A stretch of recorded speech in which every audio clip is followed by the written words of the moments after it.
You're listening to the Gabe Molina Podcast.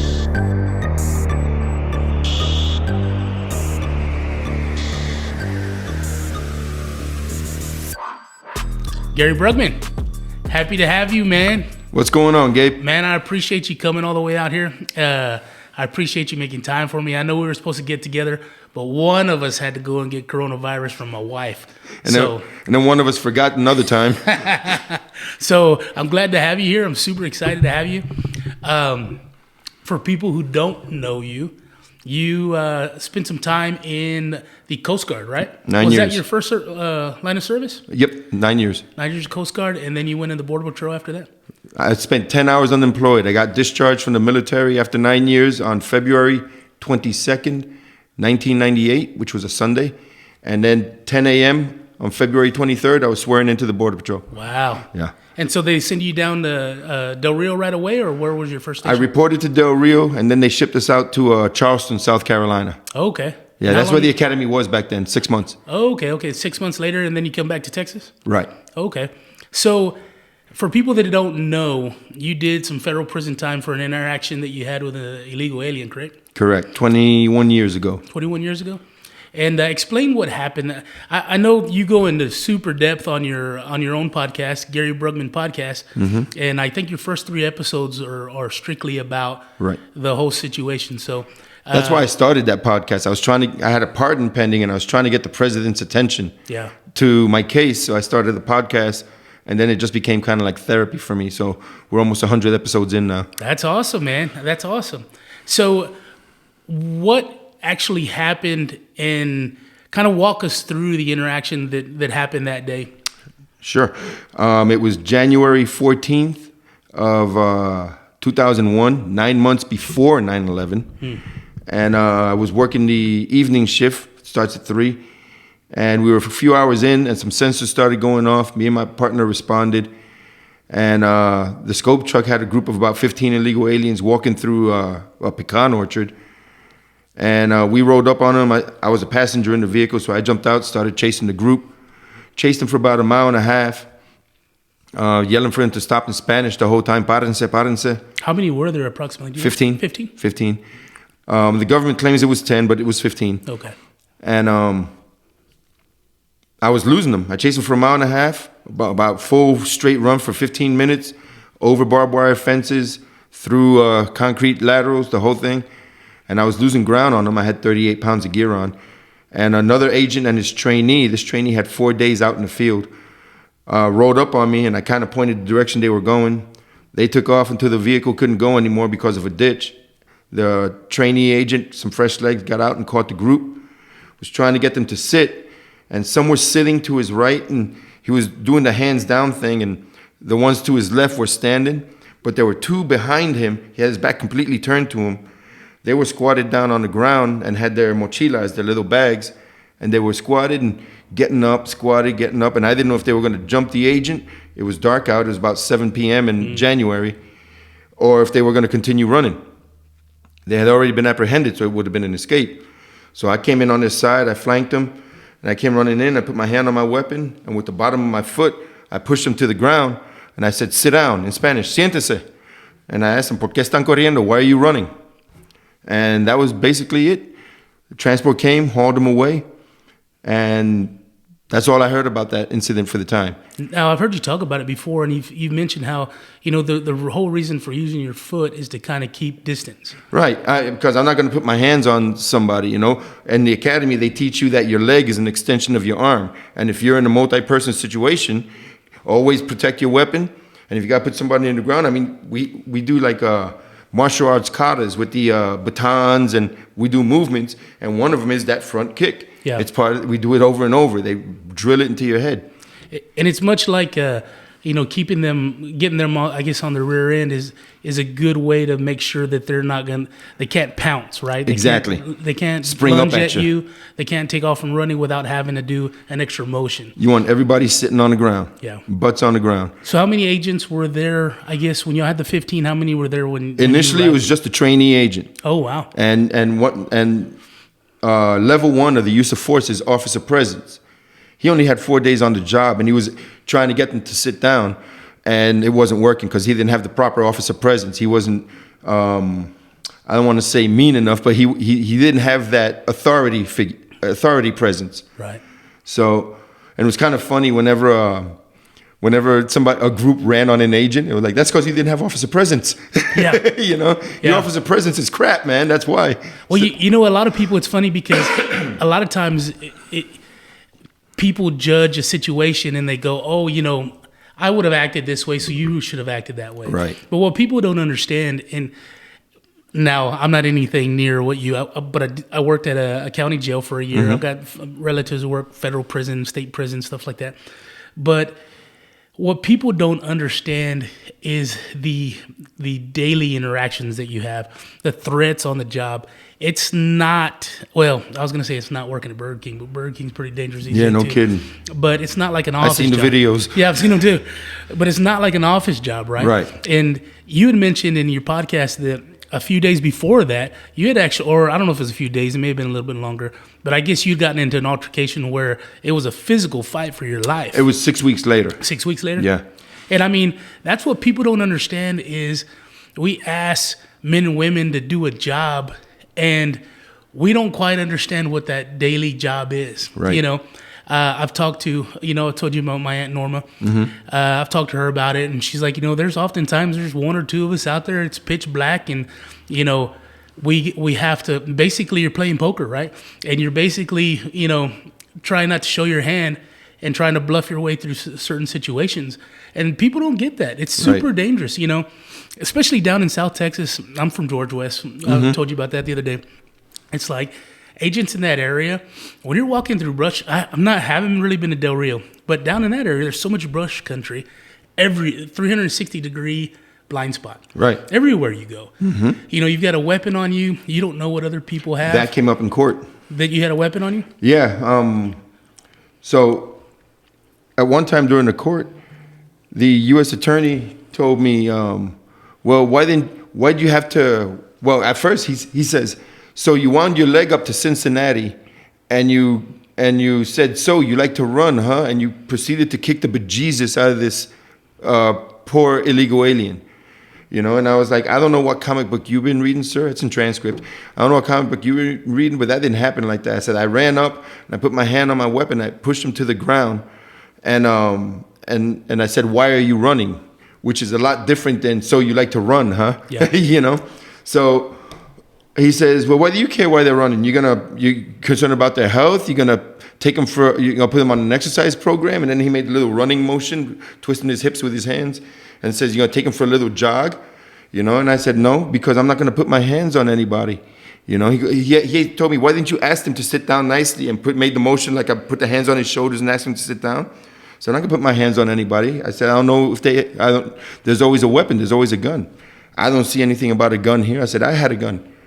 And he's like, well, did you have it out? I said, no. He goes, was it safely holstered? I said, yeah. He goes, and what are you worried about? And I asked him if I can get down on the ground and get how he was and have him put his hands on me. And the judge wouldn't allow it. Yeah. Because if he put his hands on me, I was going to drop him so hard.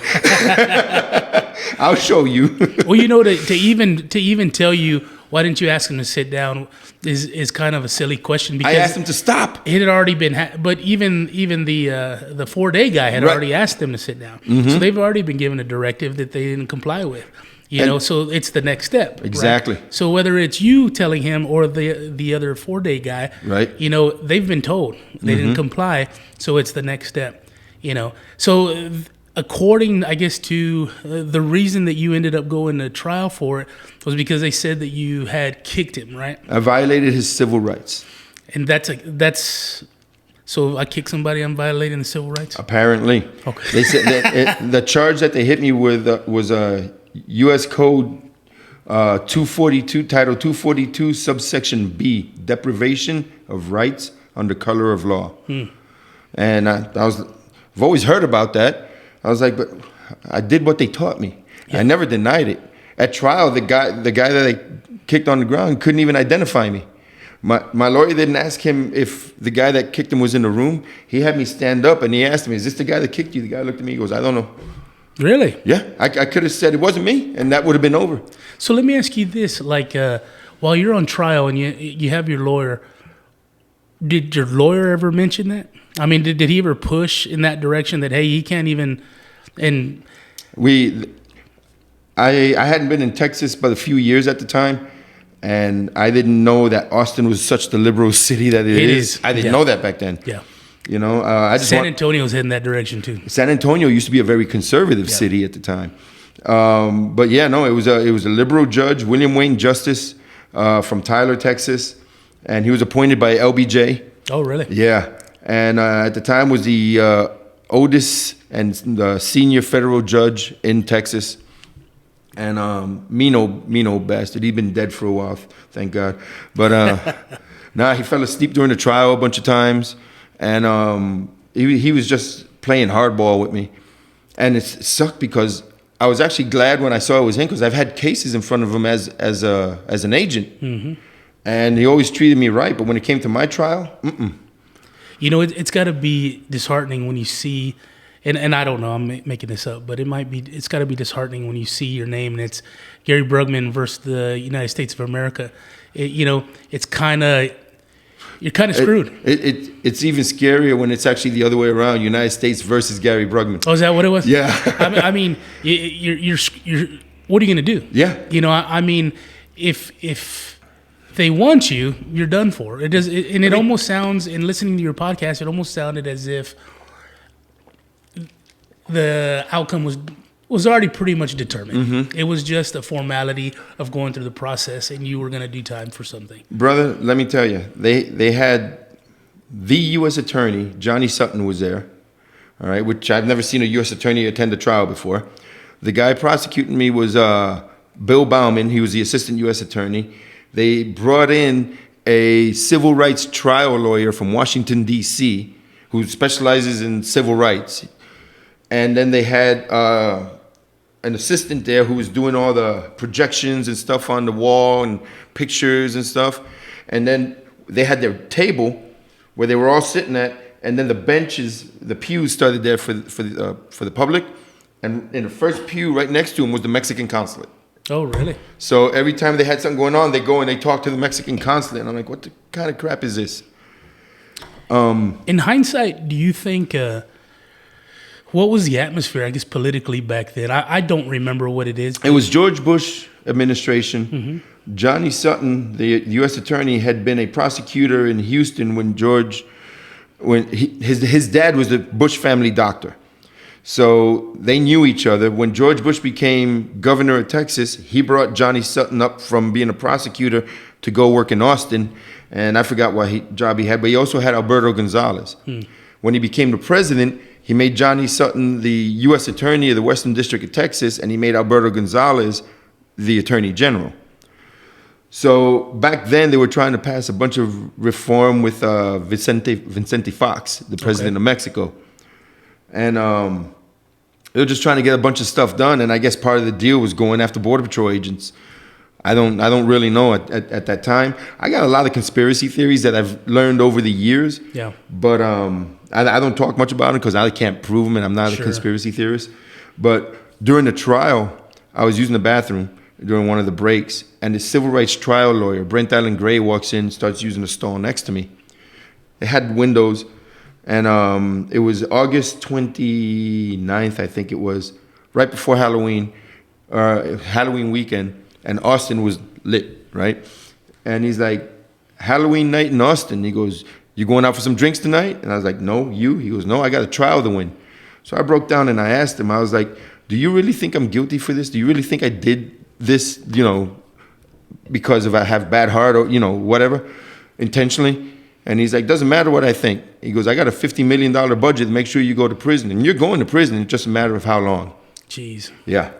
So, and it's kind of rough because, I don't know if you follow, you know who Bernard Carrick? No, he was a 40th police commissioner, NYPD. He was the police commissioner during 9/11 with Rudy Giuliani. How much more powerful in law enforcement than the police commissioner of the New York City Police Department, right? General Flynn. They sent Bernie to jail for taxes. They sent, look what they did to General Flynn. Hell, look what they've done to President Trump, and he's a billionaire president of the United States. Yeah. What chance did I have as a field agent against the federal government? And basically, Bernard Kerik took a plea bargain because he says once he retired from the NYPD, he had a company, and he was making $1 million a month. Wow. He was making $1 million a month, and he says I had to take a plea bargain before I lost everything that I had, and I'd have nothing, because you can't fight the federal government. You can't fight. They have endless pockets. Yeah. If they can't. If you have all the proof and everything, they'll just keep continuing and continuing until you're broke and can't afford representation anymore, until you're done. And what's ironic is I was never offered the plea bargain. I was under an 18-month investigation. Not once did I see an investigator. Nobody ever asked me my side of the story, and how the federal government can do an investigation without getting both sides of the story, I don't know. Yeah. Because that's not a complete investigation to me. It makes you wonder when people come after somebody like you or somebody like the chief of New York. What is the end goal? What is the accomplishment? Is it to let people know that certain people are in charge, or are they trying to appease somebody else, or maybe it's a combination of things? But it sounds like. It sounds like there was a vendetta against federal agents, maybe even city and state agents, and I think that administration is trying to make a good picture for Mexico, and because that same prosecutor that came after me, Johnny Sutton, a few years later went after agents Ramos and Compean in El Paso, right. Mm-hmm. And then he also went after a Gilmer Hernandez in Rock Springs, put him in jail too, and it was the war on law enforcement. With him, I don't know what his problem was. Maybe he was trying to make a name for himself to get appointed as a federal judge. Yeah. Next, I don't know. That's tough, because it's the Border Patrol agency in particular. That's a very difficult job. And when you start sucking the morale out of it, much like there is right now, mm-hmm. it's even worse. Yeah. These are men and women that are supporting their families and care about the country and are doing the best they can. But when they're not supported by a politician or upper brass, it's disheartening, man. It's a tough job to do, even when times are good. Yeah. And with all due respect to my other law enforcement agencies, all federal, police, sheriff, state troopers, whatever it is, we by ourselves go after groups of 40 and 50 people. Yeah. One agent. I've arrested a group of 50 all by myself. Groups of 100 plus, 2-3 agents. Not unheard of. Yeah. Most of these other departments, if they roll up somewhere and there's 5-6 people and they need to go in somewhere, they're calling for backup. Yeah. They're not gonna take on 5, 6, 7 people. We take on 50.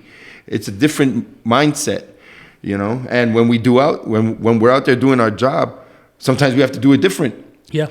Sometimes you have to do it different because we're gonna lose, because we're outnumbered all the time. Right. All the time. And I think that's what people don't understand is, not saying, hey, Gary, go crazy out there. Right. Do whatever the hell you want.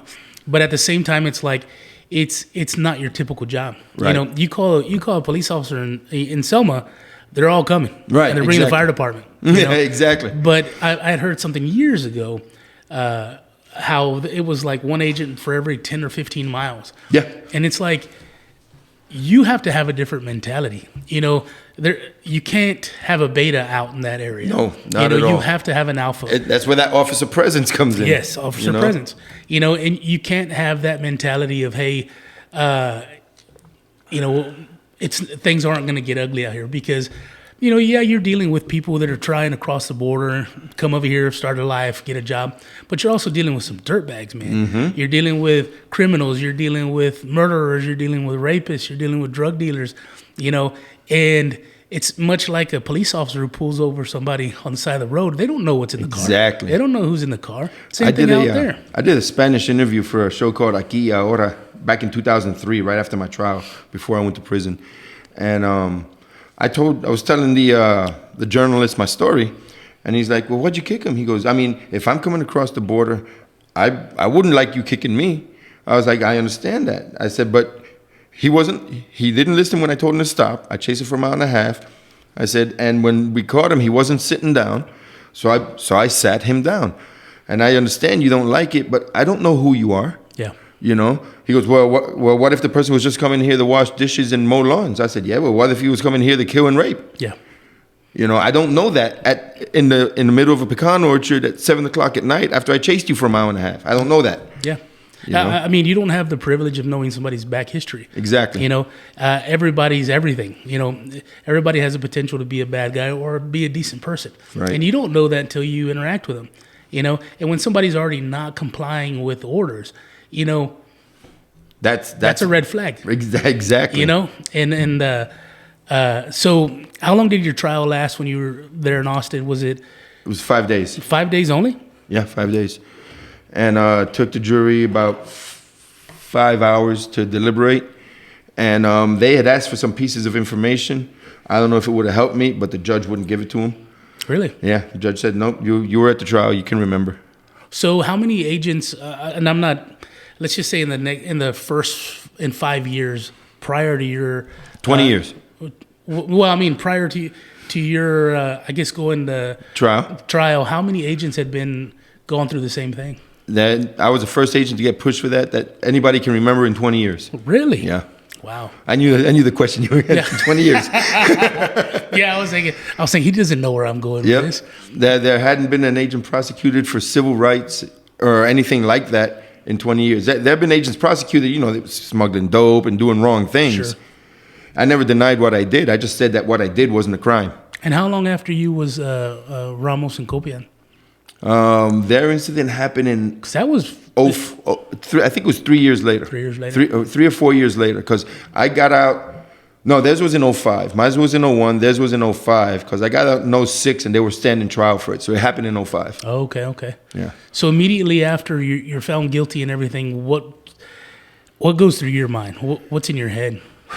Well, when I stood there and heard that guilty verdict come through, I felt like somebody dumped a bucket of warm water on me. It actually felt like I urinated and soiled my pants at the same time. Really? Yeah, I mean, it's just like a sweat just came down my body. And almost jumped off a bridge that night.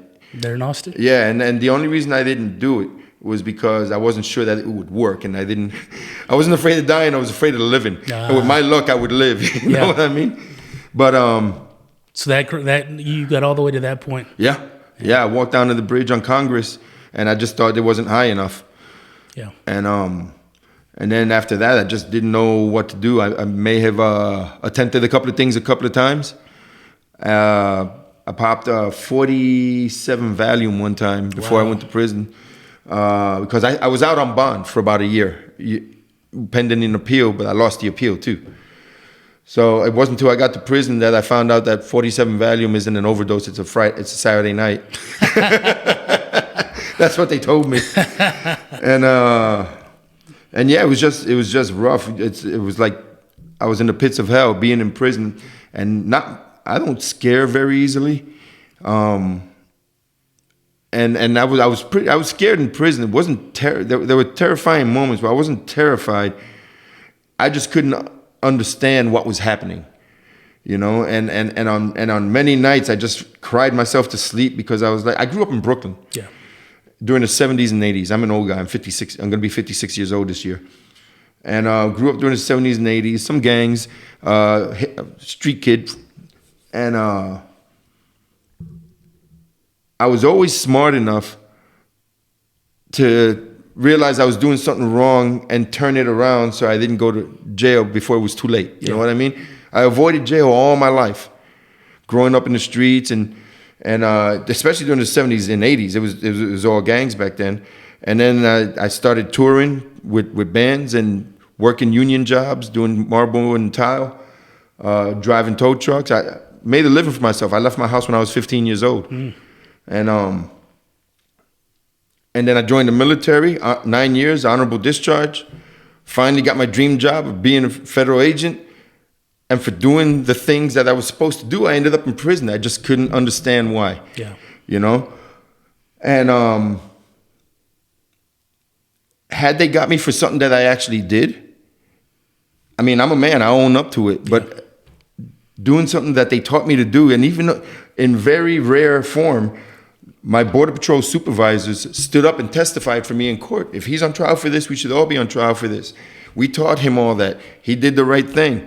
And that was during your trial? During my trial. And if you look at the history of the Border Patrol, especially these days, they don't stand up for you. Yeah. You know, Ramos and Campeon, their bosses didn't testify on their behalf. And a bunch of other agents, they just don't do that. Nobody's going to risk their career. My bosses put their careers on the line and testified on my behalf, all of them. Yeah.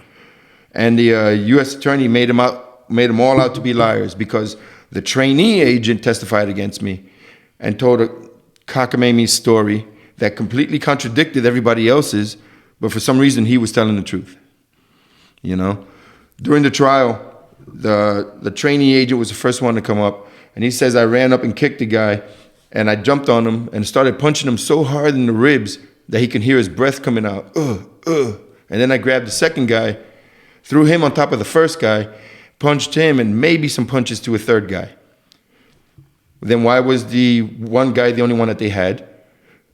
When the alien came out, my attorney asked him if I had punched him. He said, no, he never punched me. So you got an agent saying that I punched him so hard so many times, but the agent himself was saying that I didn't punch him. It's crazy. Yeah.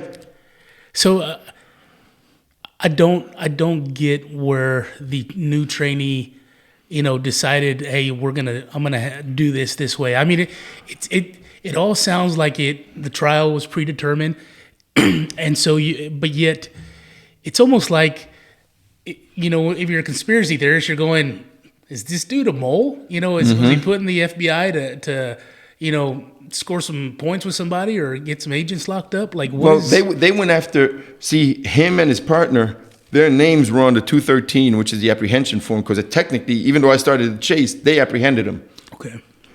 So they went to them first. And basically, they just cracked the trainee and said, hey, we want this guy.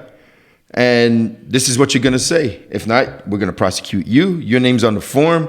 We're going to send you to jail. You're going to lose your job. I see. Yeah, so that they've tried doing it to me, except, I was a seasoned agent. I just spent 9 years in the Coast Guard, and I've done a few cases in the Coast Guard as well.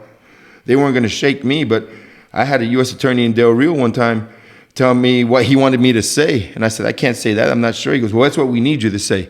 I'm like, well, I can't say that. I don't know which part you are not understanding. Yeah. And he went to make it real simple for you, Gabe. We caught a load of dope, and the guys were wearing camouflage, and they had boots, and we followed their sign. We caught the guys because we followed their sign, and their boots matched the prints that we had. He wanted me to say that I actually saw him with the dope, so that they can prosecute him for actually. I said, I don't know if he was the guide. I don't know if he was the enforcer or if he was the mule. Yeah. But he was one of them because we tracked him right to where he was hiding. I didn't catch him with dope, but he was definitely there because they were all wearing camouflage. Why didn't you just say you saw him with dope? No. And I told him straight up, I said, dude, you can kiss my rear end. Yeah. I'm not saying that. I'm not perjuring myself. If you keep pushing this out, I'm going to bring it up the chain. So he stopped. Yeah.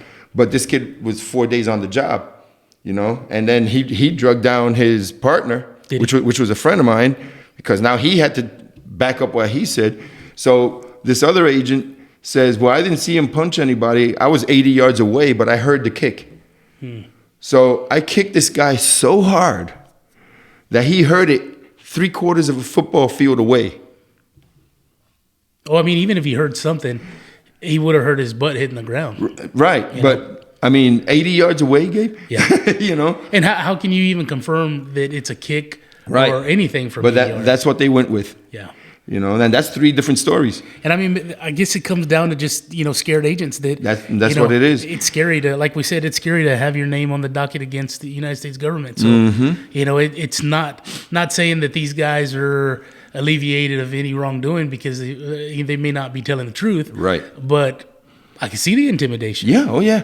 The government's a scary thing. Yeah. Remember those 9 famous words from Ronald Reagan? I'm here from the government. I'm here to help. I'm here to help. Don't ever believe that. Yeah. The government is not your friend. Yeah. But a year later, you end up going to prison? Yeah. The trial was in October 2002. I stayed out Oh, there's another catch. I'm sorry. So I did the Spanish TV show, and that was 6 months later. That was it was recorded in March of '03, which was about 6 months later after the trial. Aired about a month after that in April. So what I didn't know, during the trial, my attorney had asked the illegal alien that I pushed on the ground, is the government promising you anything? He asked it like 7 different ways. Are you being compensated? Did they promise to give you money? Did they make you whatever? He asked him 7 different ways. Are you being paid or whatever, made promises for this testimony? No. During the interview on TV, when I was watching it, and it's on YouTube, you can check it out. The illegal alien says that he was coming to the United States because he needed to earn money because his daughter had a terminal cancer and he needed to earn money for chemotherapy. Gee, that would have been a big thing to come out of trial. Yeah. It never did. Not a single word about cancer, not a single word about his daughter or nothing. And then at the very, very, very end, the anchor of the show, she says Gary Brugman was found, and this is in Spanish. Gary Brugman was found guilty and has been spending his time between Eagle Pass and San Antonio, and he's out of bond pending an appeal. And then she says the illegal alien, Miguel Ángel Jimenez Saldaña, was deported back to Mexico and is living at home with his mom and daughter who finished her chemotherapy. Mm. So 6 months later, how'd she get this chemotherapy that she finished? Yeah. Did he win the lottery? Did the Mexican government pay for it? Because he could have done that without coming to the United States. Or did we pay for it? The taxpayers. Yeah. Was that the promise he was made for his testimony? You know? I know you've had a lot of years to process it and put it behind you, but I couldn't imagine how enraged you must have felt, especially going into prison and having time to digest it all. I'm sure it's, you had your feelings that you had after the trial where you didn't want to live anymore, and there's the process of getting ready to go to prison, and I'd imagine that takes then the thoughts of getting even because you're in that environment, yeah, and you just want to make everybody pay, yeah, you want to make everybody and their mother pay, and you swear to yourself that when you get out, and then you realize, you know what, that's not me. Did you get through that rage of wanting to make everybody pay while you were still in prison, or was it once you got out? Sometime in the middle of my sentence, while I was inside, I went through that phase, because I got jumped. I kept getting jumped by the Mexican population. They know who you were? Oh yeah, oh yeah. I made a big mistake in trying to say I was in there for tax fraud, because I didn't want nobody to know. They already knew. Yeah, they already knew. It's amazing how much information the guards tell them. Oh, do they really? Yeah, the guards. Well, you did some time in corrections. You know, the sad thing about being a prison guard is you're in prison. Yeah. It's your job, and you get to go home every day, but you still got to go back to prison every day. Yeah. And sometimes guards build those bonds, especially in the feds, where the feds don't care how long you're there. They'll put you there for 3 lifetimes. Yeah. And I met a dude there that was serving 3 life sentences. He goes, I'm here for 3 lives. In case if I happen to die and come back, that's 1 sentence. Jeez, Yeah. And I didn't know that that's actually why they do that. Yeah. Because if you're in prison and they're serving a life and you actually die and they flatline you and you come back, you're done. Really? Yeah, you did life. I kid you not. That's why they give people 2, 3 life sentences, because they doubt it'll happen 3 times. Yeah. I know some people that work federal prison. They'd come from the state prison, and now they've been in for a long time. But when they first transitioned from state to federal, it was a shock to them. To use their words, they're like, in state prison, you rock and roll every day. Mm-hmm. Every day. He says, you're fighting somebody, something's going down, you're breaking something up, somebody's attacked every day. He said, when we went federal prison, they were amazed at how much leniency there is in the discipline of the inmate. They said, we can't do anything. We can't touch them. We can't make them do anything. And the mentality is totally different, from the state, which state is wild, man. You got a different, I guess, quality inmate, so to speak. Mm-hmm. But, they both got to suck. But I couldn't imagine being in there knowing that everybody knows who you are. Yeah, but I do have to say that depends on the prison that you're in. Because if you're in the low, man, those are all your snitches and your white collars and whatnot, or the short timers. Yeah. Especially if you're in a camp.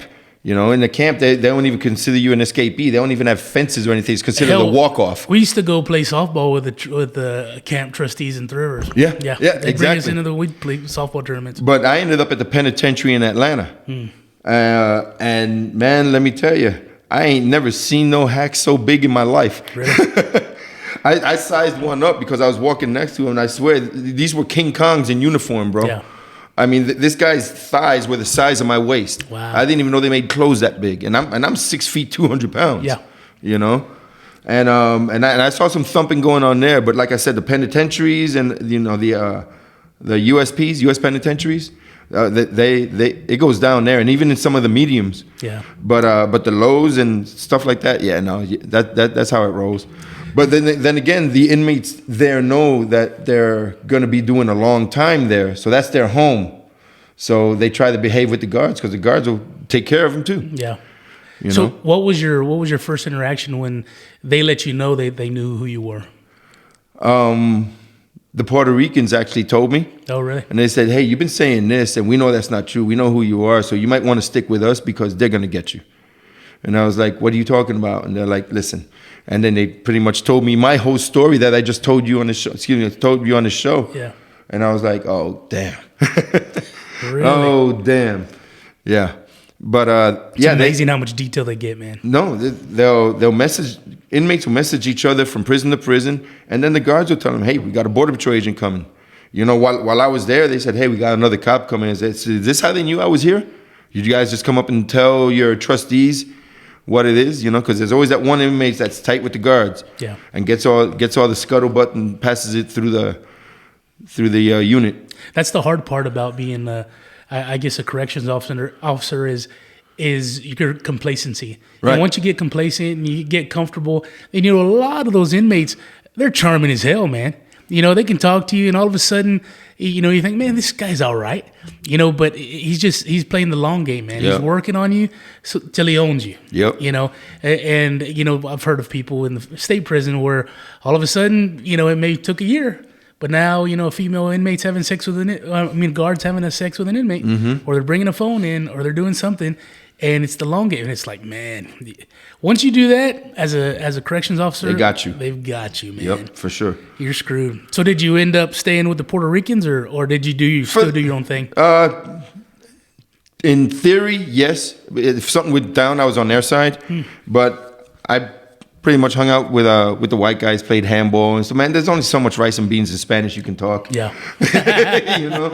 Yeah. Oh. Oh yeah, there's a little airport down the way right here. Oh, that just freaked me out. Yes, right across. We're actually right across the street from Bulverde Airport, and so it's a little small strip right over here across the street. Yeah, so every now and then you hear them buzz by. Yeah, I just saw it right through the trees. I was like, oh. Your eyes got real big, and I was like, I better tell him. Yeah. But during my trial, the trial started on Monday morning, and that was jury selection, and then around 1 p.m. is when the actual trial started, and by 10:30 the next morning it was over and done with. And then I was like, that's it, one day? They had 4 or 5 days scheduled for this, Then they approached the bench. They did a sidebar, approached the bench, and I saw them quabbling back and forth. My attorney comes up. I said, what's going on? And they said, they're admitting other evidence. I'm like, what other evidence? They're like, that dope smuggler. I said, no, they can't. That's got nothing to do with this. How they get? And the dope smuggler was the one 6 months or 6 weeks. 6 weeks later that tried to kill me. Yeah. So we jumped a load of dope February 22nd, 6 weeks after I pushed this guy on the ground, and jumped a load of dope. It was 7 mules. We caught 5. 2 were missing. It was about 4:30 in the morning. I was on midnights. The camera guided me in to where they were at. And there was some tall grass, and it was 4:30 in the morning in February, so they had kind of like that dew, the fog on the ground. So I saw them with my night vision. I slung it behind me, and I started walking towards where they were. I hopped the fence, started walking where they were. They got up, started running, hit the fence line, and I'm yelling for him to stop. Bang the right, and we're going top speed. The first guy, they came to another fence line. The first guy dove like Superman in between the strands of barbed wire. And if you ever seen that, that's pretty impressive to watch. Right in between him, scraped himself up. You heard the clothing rip and everything. I was so close to the other guy that he didn't have time to do it, so he just hit the fence and flopped over. And I had body armor and momentum. I said, "Hell, I'm going over too." So I hit the fence, flopped over. Now all three of us are on the ground next to each other on the other side. First guy got up and ran. The second guy was getting up, and I got him by the legs.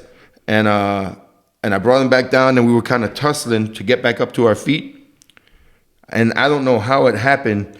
Next thing I know, I saw my boots and the stars in the same picture. And this dude just slammed me on the ground. Really? Body slammed me on the ground. And then he jumped on top of me and put his hands around my throat. I took a swing at him, and I missed. And then he grabbed this arm and put it on the ground while his right arm was still on my throat. And I grabbed his collar, and I was kind of trying to keep the pressure off my throat. And I'm like, "Oh shit!" Are you fine? I said, "Oh shit, I'm losing." I said, "This ain't supposed to be happening right now. I haven't lost a fight since I've been in the patrol, you know." And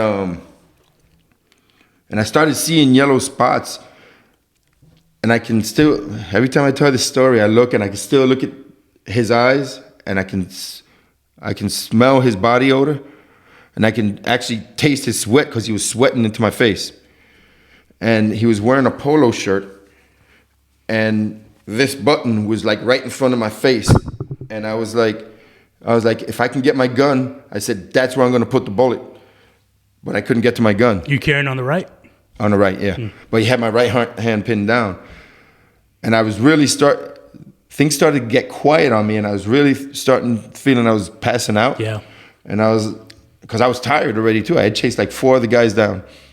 Especially if you're already seeing those yellow lights. Yeah, I was seeing yellow spots, and I was like, so this is how it's gonna end. And then I still remember I took a deep breath and I yelled out, "God help me!" I said it out loud, "God help me!" And I spun my hand around, broke that free, and I punched him on the side of the temple, and he fell over to my left, and I rolled over on him as fast as I could and put my forearm into his throat. And now his other hand was underneath me, and I can feel him grabbing at my gun belt. And I said, "Oh no, this is gonna stop now." Yeah. So I wound up my fist and I punched him 3 times, square in the nose, because that's the only way I knew I can stop him from reacting. Was I was trying to knock him out. Yeah. So I punched him in the nose, and then I felt it break on the second one, and he was still moving. So I hit him again. Then he just went limp, and he was like, in Spanish, he was like, "Officer, don't hit me no more. Oficial, no me pegues. Ya no me pegues." And I was like, "Well, stop fighting, you son of a bitch." Yeah. And I did in Spanish, "But no pelees, puto." Yeah. Did he stop? Yeah. Oh yeah. He stopped. He went limp, and every time I looked around, remember we're in tall grass, so every time I looked around, all I could see was grass, and I was hearing agents running around, and when I looked up, there was a vehicle there, and the agents weren't too far, but they couldn't see me because I was in the grass. Yeah. And I called out to them. They came. They pulled him out. They cuffed him up, and I just lied down in the grass. I was like, I was tired. Yeah. I was tired, and he got sentenced to 57 months in prison. Wow. They didn't charge him with assault on a federal agent. Well, they charge him with the drugs? Just the drugs, yeah. Because in the Border Patrol, they don't usually, if a guy fights back, they usually don't charge him with assault on a federal agent because we wrestle so many people to the ground. Unless the agent gets hurt in that fight, then they'll charge him if the agent gets hurt. But if the agent's not hurt and he's fine, they're not going to charge him with it. It's stupid. And that's one thing that I really would like people to understand is if an agent doesn't get hurt, they don't charge him with assaulting a federal agent because it happens all the time. You know, the night vision with the other agents around you. One thing people don't understand about night vision is if you're in tall grass, they don't see you. It's not heat. Right. It's not thermal. If it was thermal, it would pick you up possibly. Right. But when you're seeing night vision, if there's somebody behind something, you don't see what's behind that thing.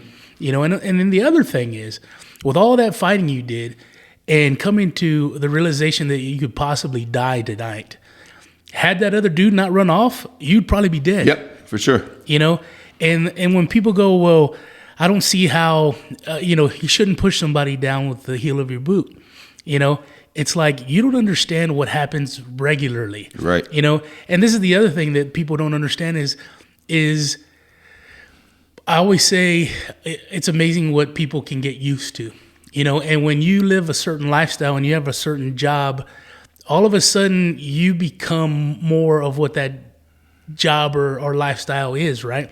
So you can still be, you know, Gary Brugman, you can still be a good guy, but when you're in the shit all the time, you start to smell a little bit like shit. Yeah. You know? And when people go, well, that's not right. Well, you know what? We still need people like that to do that job. Exactly. You know? And if they've got to be a little rough, they've got a rough job. You know, but that people don't get that. You know, 12 people in a jury box are going, man, I wouldn't have done what he did that night. Right. Because haven't done everything he's done for the past 4 years. Right. You wouldn't have done what I do any night. Yes, exactly. So, I mean, that's something that I think people that I know, people down here in South Texas who live with this type of stuff, we get it. Mm-hmm. You know, you're Joe Blow in California or in New York or in Denver. They may not get it. You know, right. I've got a lot of people. My buddy Clay that you met the other night. You know, that's a cool cat. He's a good dude, yeah. man. He's a real good dude. He had illegals go through his property, and we've done a couple of podcasts. Actually, I think we've done like 3 together. But you know, his mentality was, everybody asked him. He would tell me, everybody would say, "Why didn't you shoot?" And he says, "I didn't shoot because they weren't doing anything that directly harmed me or my family. And I don't want to have the responsibility of taking a shot at somebody and maybe a kid being in there." Right. He's like, so, you know, you still have to be responsible about the things that you do. But that's the type of mentality that you get when you're around it all the time, and you see it all the time. Exactly. You know, George Woods is different than when I grew up. You know, I guess maybe last year or whenever it was, I couldn't believe it. I was mind blown. Like, I'd see a bailout. I started following this Facebook page. You'd see a bailout, and then I'd see it 5 or 6 times. And I'd ask my buddies, I'd ask Clay or other people, I'm like, was there a bailout down there? And I thought it was the same bailout. It was 5 or 6 different bailouts in a day. Yeah. And I often tell people, I'm like, I don't know everything that everybody else knows, but to me, it's so obvious how people coming across were looking for Border Patrol agents because they know they're going to get picked up. They know they're going to get processed, and they're probably going to get on a nighttime plane and sent somewhere. Walking papers. Yes. I said, the guys bailing out and running through the ranches, they're up to some bad shit because they don't want to get caught. So they're not your mom or your dad or somebody. For a reason, yeah. It's for a reason. And that's what people don't get. You know what a lot of people don't understand is like they're shipping these people across and they're giving them NTAs. You know what an NTA is? What's that? It's a sheet of paper, right? It's printed out and it's got these lines drawn on it. It looks like a bunch of dashes, like perforations, right? And on one side has a little square for you to put a stamp. And then on the other side it says when you get to where you're going, because they don't know where they're going. They don't have an address. They're just going to find a family member. When you get to where you're going, fill out this form on the other side. Tell us where you're at, so we can send you a notice to go see the immigration judge to be deported.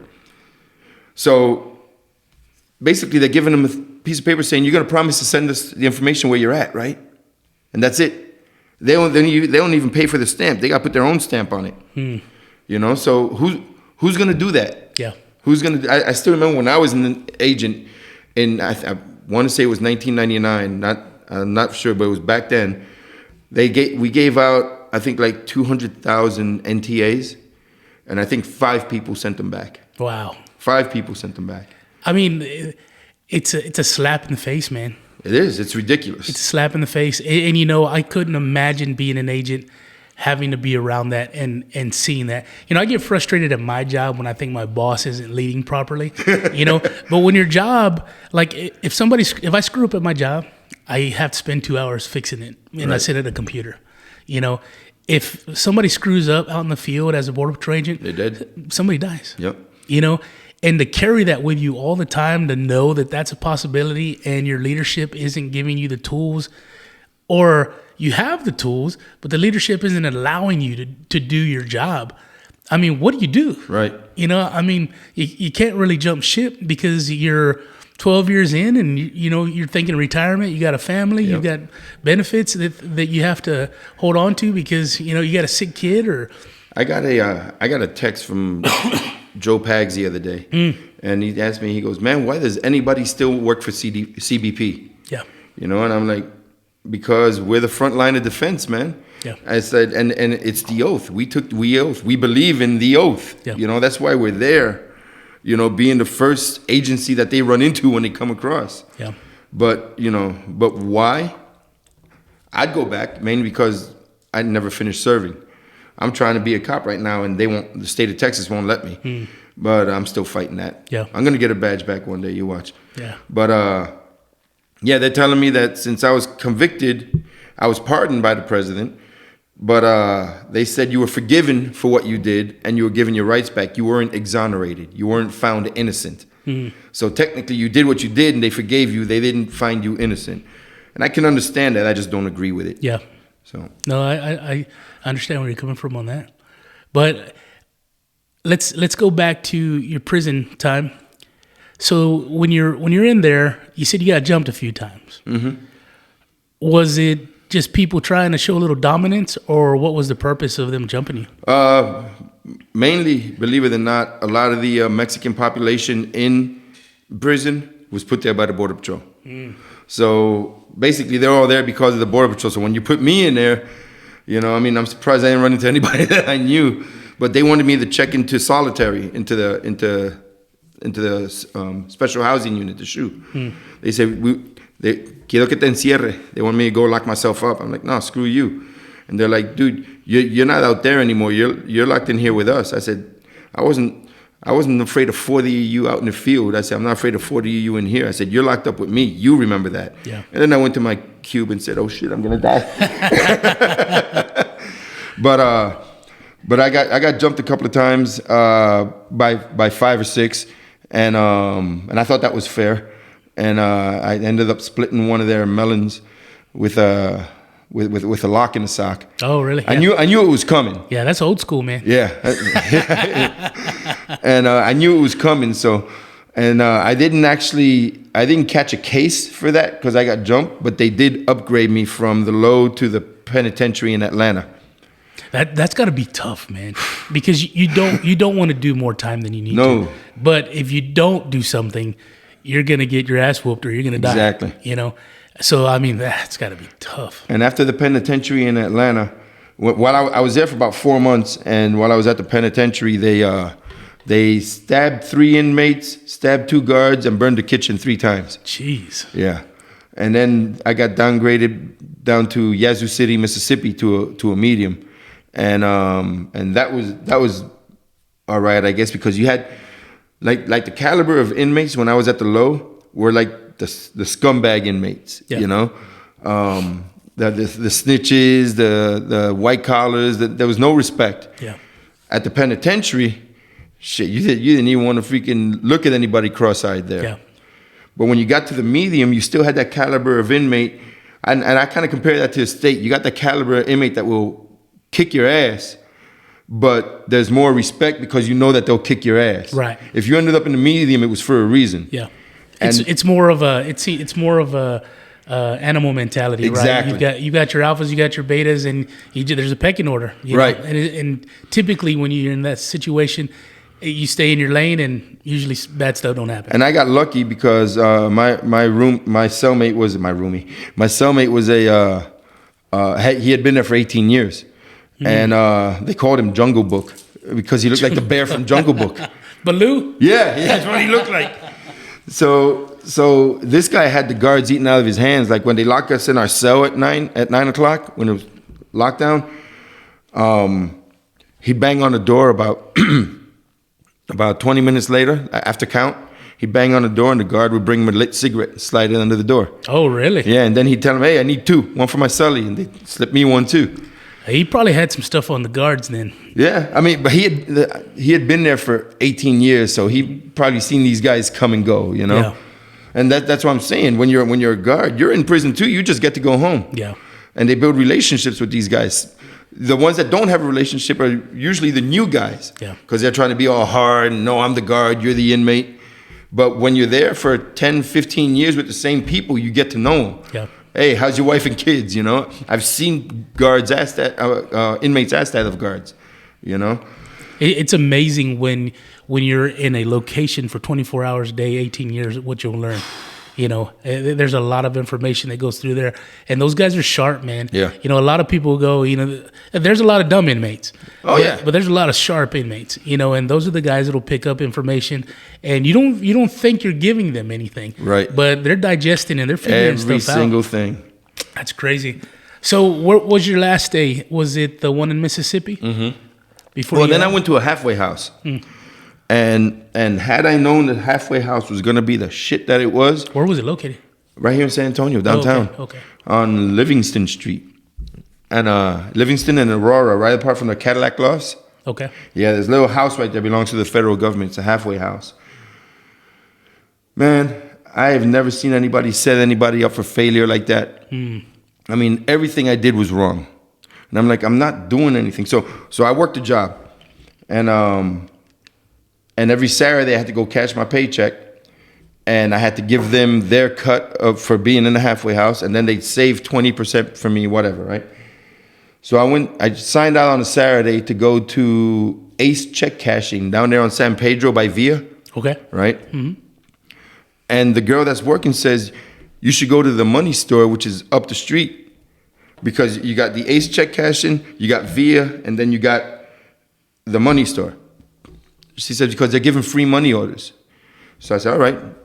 And that's how you had to pay the house? Right, with money order. So I went to the money store. I signed out, went to the money store, and they wouldn't cash my check because the guy I was working for had moved and the addresses didn't match what was on the check. Oh. And they said, well, go to Ace. They'll cash it for you. So I walked down the street past Via, and I had to walk past there to get back to where I was going. So I stopped, cashed my check there, got them their money orders, gave it back. Next day I was supposed to go home to my mom's house on an 8-hour pass. And I'm getting ready, and the guy sitting down, Mr. Jones, says, where you going? I said, I got an 8-hour pass. They're coming to get me. And he's like, you're not going nowhere. I'm like, what are you talking about? He goes, you caught a charge. So what are you talking about? He goes, attempted escape charge. You fucking. This is from the halfway house? Yeah. I said, you're fucking with me, right? He goes, no, Cindy wrote you up for attempted escape. I was like, what are you talking about? Explain this to me. You signed out to go to the money store, but you went to Ace Check Cashing. You weren't authorized to go in there. I'm like, they wouldn't cash my check. They told me to go there. That's where I was going to go initially. She told me to go to this other one. She goes, well, you should have came back and signed out to go to the Ace. I was like, I had to walk past it to get back to the halfway house. Yeah. I signed out for an hour. I was back in 45 minutes. How am I attempting to escape when I was back early? You went to an unauthorized place. Man, for freaking 3 weeks, they took away my freaking privileges, my phone calls, my visits, everything. Wow. I was bent, bro. I was bent another plane. Yeah. you know, stuff like that irritates me. And I get it, but I don't get it. Because when you have let's say this halfway house, right? They see hundreds and hundreds and hundreds of people a year come in and out. And so what they do is they say, okay, well, to make life easier on us, we're going to give these set of rules. Right. And we're not going to deviate from these set of rules because it makes life easier for us. You know, but what I appreciate more is when you have an organization, whatever it may be, even public schools. I talk to my wife about this all the time. When they can sit there and go, okay, we're going to look at every situation for what it is, and then we're going to make a decision. You know, to me, that's what they should be doing. Maybe time consuming, but it's the right thing. Yes, because otherwise, all you're going to do for a weaker minded person is just convince them life sucks and I'm going to go back and do what I was doing before. And it happens all the time. Yep. You know, the recidivism rate in prison is ridiculous. And part of that is knuckleheads. Right. But the other part of that is just people giving up, you know? And when, like you said, when you give somebody, when you don't put them in a position to do well or to be successful, and they're going to think, well, screw it. Why should I try? You know, and that's the worst thing you can do for somebody who's already kind of on the edge. And like I said, a weaker minded person would have just gone, screw it. I'm going I'm gonna go back to selling drugs. I'm gonna go back to gangbanging. Right. I'm gonna go back to doing whatever I was doing. Nobody cares anyway. But I wasn't a criminal to begin with, so I had Yeah. nothing to fall back on other than continue being a righteous person. Yeah. But had I known the halfway house, 10 weeks of the halfway house was going to be the way it was, honestly, Gabe, I'd have stayed locked up in the shoe, in solitary for 10 weeks. Yeah. I've heard that about halfway houses before from other people, that they are just a nightmare. Yeah, man, they're setting you up for failure. Yeah. It's crazy, man. So you were there for 10 weeks? 10 weeks. You didn't get to go see your mom that day? No, I didn't see her for 3 weeks after that. Wow. Yeah. Did they let you even call her or let her know they what took happened? away my phone privileges, everything. So she's sitting at home just wondering, something happened and I don't know what it is. Yep. Jeez, man. Yep. That's terrible. That's terrible because it starts putting, loved ones in that same position. Right. It's like, okay, And the government I'm don't in care. this. No. The government don't care about you or your family, bro. Yeah. They don't care about anything. That's heartbreaking, man. So you get done at the halfway house, and then what do you do after that? Well, I was working for my brother Joey. He owns an off-road shop, Maximum Altitude, down the road. Okay. Yeah, I've known that guy for 25 years.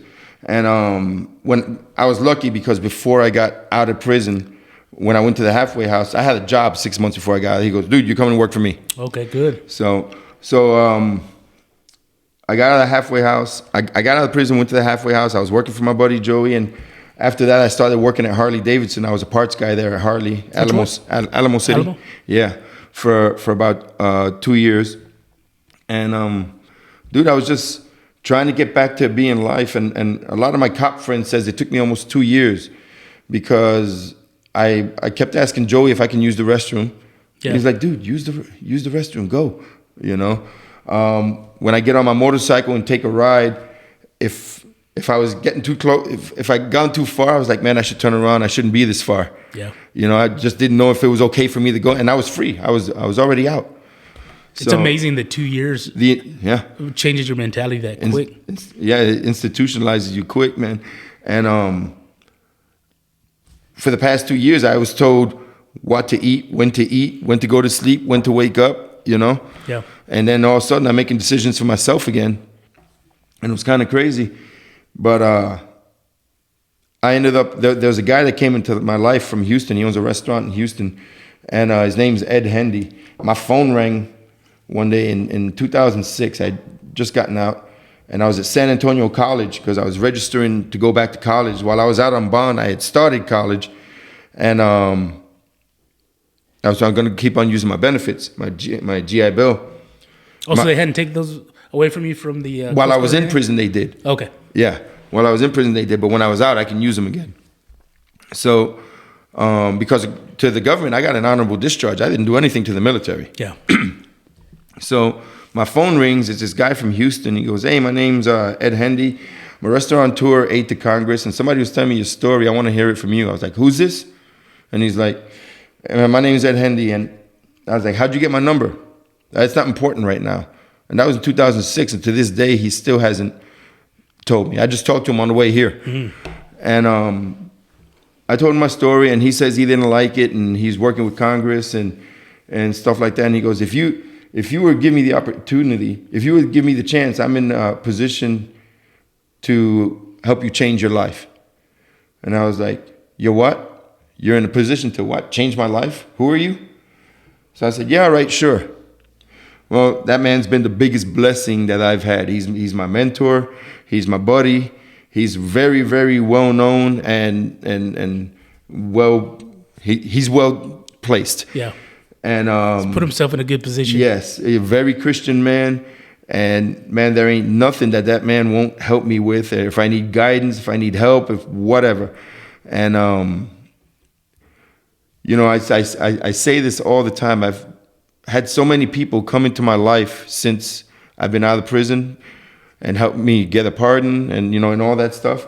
And don't get me wrong, I would much rather not been in prison. Sure. I'd much rather have been able to retire back in 2018 or still be in the patrol working and been married to my fiance that I had back then when I went to prison. I would much rather have that, but I think, and I'm like, I can't picture my life without some of the people that are in it now because of this. Yeah. Like him and his family. and I wouldn't trade that for the world, which kind of puts me in a position because I didn't want this to happen, but now I can't picture my life if it hadn't happened. Yeah. You know, it's God's got his ways, man. God's got his way.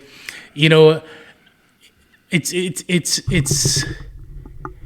funny how sometimes you just have to go through hell. Yeah. You know, and you know, there's been songs and stuff about it. I was just thinking of one. It's like you got to just keep going, man. My cousin's band had a song. It was called "Go to Hell," and it says, "If you want to get to heaven, you got to go to hell." Yeah, yeah. And you know, it's funny because talking to you now, you see that you're a strong, confident person. You know, and what you've been through has built that. I mean, I'm sure you had confidence. I'm sure you had strength, but not on the level that you probably do now. When I was an agent, I thought I knew everything. I didn't know half the shit that I know now. Yeah. You know. So, when did the pardon process start? So, I was kind of in a jam because President Bush put me in prison. He was still president when I got out. Mm-hmm. President Bush put me in prison, so he's not going to give me a pardon. Right. Especially since I made his life hell. Yeah. And then Obama sure as hell wasn't going to do it. Yeah. Right? He wasn't going to pardon a Border Patrol agent. No way. So you already had it in your mind that you were going to attempt this. I wanted it, but I knew it wasn't going to happen. Yeah. I mean, I knew it wasn't going to happen. And honestly, I never thought I was going to get one. And then once Trump came into office, I was like, this is my chance. So I was giving him some time to settle in. And my buddy Joe Pags says, hey, I was talking to Lieutenant Colonel Jeffrey Adicott, who runs the Warrior Defense Project down at St. Mary's. He's a professor of law and a terrorist expert. I've heard him talk to me before. So he wants you to call him. So I called him, and he took my case on pro bono because that's what he does. Yeah. It's a defense project for warriors. And normally it's military personnel, but since I was an honorable discharge and this happened while I was working for the federal government, he made the exception and took on my case. And with him filing it and following up on it, and I had people like Sarah Carter from Fox News, Laura Ingraham, Bernard Kerik, a whole slew of congressmen and senators that knew my case for years and years. I mean, when it came time to do it, apparently the president said, why does this guy's name keep coming across my desk? Yeah. You know? So he read it. So these people were getting a wind of it through Adicott? Well, no, I know these people. Oh, okay. Yeah, I know these people, but they also know Jeff as well. They know Professor Adicott. And so he made trips to D.C., talked to congressmen for me. I've known Laura Ingraham for about 12 years. Okay. I've known Sarah Carter for about 15. And Bernard's been through the whole thing. Bernard Kerik got a pardon a year and a half before I did. And I asked him straight up when I saw him, I was like, hey, Bernie, how's it feel when you get being pardoned? He was like, oh, man. And I told him, I said, dude, when you got that pardon, I said, I felt like I got pardoned, so I kind of know what it feels like. Yeah. And then it finally happened on December. I knew I was on the list, but there's never any guarantee because it's up to the president. Yeah. And I'm sure the list is massive. Yes. Oh, my God. Well, and not only that, the office of the pardon attorney is about 25 to 30,000 pardons behind. Wow. And the office of the pardon attorney, it's such a screwed up place, man, because you can't call there. There's nobody to talk to. Everything's through email. And you can't send them an email unless they send you one because it's an instant reply. You can only reply to that email they sent you. Oh, so if they don't send you anything, there's no way to get a hold of them. No. And my attorney's gone to the building, and it's a locked building. You can't get in. So you can't go make a meeting with the pardon attorney or anybody there. Yeah. They want nothing to do with you. It's their decision. And they haven't approved a pardon. All the pardons that are granted are always denied, and the president just decides to grant them. So the pardon department hasn't pardoned anybody? No. That's crazy. Nope. I forgot how many years it's been, but it's been that is crazy. Decades since they've approved a pardon. Yeah. That is crazy. Yeah. It's almost like, why have them? You know, it's a process. Yeah. I guess it's kind of like the checks and balances, because they're just gonna be like no, no, no, no, no, and it's up to the president, because the government doesn't want to give somebody a pardon that they're gonna go out and do something again and then be liable. Got you. So it's different if President Trump does it, because then we can blame President Trump. Right. And he's got immunity from it because he's the president. But if it's the department and they approve, then it can go. Shit rolls downhill. So and I'd imagine there could be some sort of lawsuit or something down the road. If somebody were to get hurt by somebody who was pardoned. Right. Yeah. So although I've actually tried looking that up, and I haven't seen anywhere where that's happened. Yeah. And you don't hear about it. Yeah. I'm curious as to how many people that have been pardoned have ended up back in prison. Well, I'd imagine that. Well, there has to be some. It makes sense. I would think so, but it also makes sense that it would be extremely low, because your inmate who's in and out of prison all the time isn't going to get pardoned because he's probably in prison half the time. Right. So, and the people getting pardoned, I guess there's so many other folks vouching for them and helping them with the process that they're not your typical, repeat offender. Right. So right. That makes sense. So how long from, I guess, starting the pardon process to being pardoned, how much time was in there? I mean, if there are 25,000 or whatever people behind, that's crazy. I got mine fast tracked. Yeah. I filed in June of 2018, and I got the pardon in December of 20. Oh, okay. Yeah. Wow. December of 20. That's pretty quick. 19 years, 11 months, and 7 days after I pushed this guy on the ground. That's crazy, huh? Yeah. But who's counting? Yeah. That is crazy. And I'll tell you, it was the best feeling in the world. My mom had some dementia, and it was funny because she got thrilled that I was pardoned about 5 times because she kept forgetting. Oh, really? And Mom, I got pardoned. And she's like, really? So how did you find out? What was the process of you getting that information? Did somebody call you? Yeah. So I mean, even with a phone call, you got to be going, I need something in writing, man. I cried to death. So my buddy in Houston had he was one of my references. And I guess they had tried getting hold of me or whatnot, and they couldn't. So he managed to get hold of me. He goes, hey, are you going to be up for a phone call later? I was like, yeah, what's going on? And he's like, we're going to have to talk to the White House because something came up on your background, and we're trying to get this pardon done, so we need to talk to the White House. I was like, what'd I do? He goes, talk about it later. I'm like, shit. And I was driving to Fort Worth, and I was with my mom, and I was going through Hillsborough, which is about an hour outside of Fort Worth, and I was like, what the hell did I do? Could have been that lieutenant I slapped in early 90s. I'm like, what did I do? And I was like, leave it to me to screw my pardon up. I'm so damn close. Leave it to me to screw it up. So then he FaceTimes me, and I'm driving. He goes, are you driving right now? I said, yeah. He goes, well, I'm going to need you to pull over. Got the White House on the phone. I was like, shit. So I pulled over, pulled into a well-lit gas station.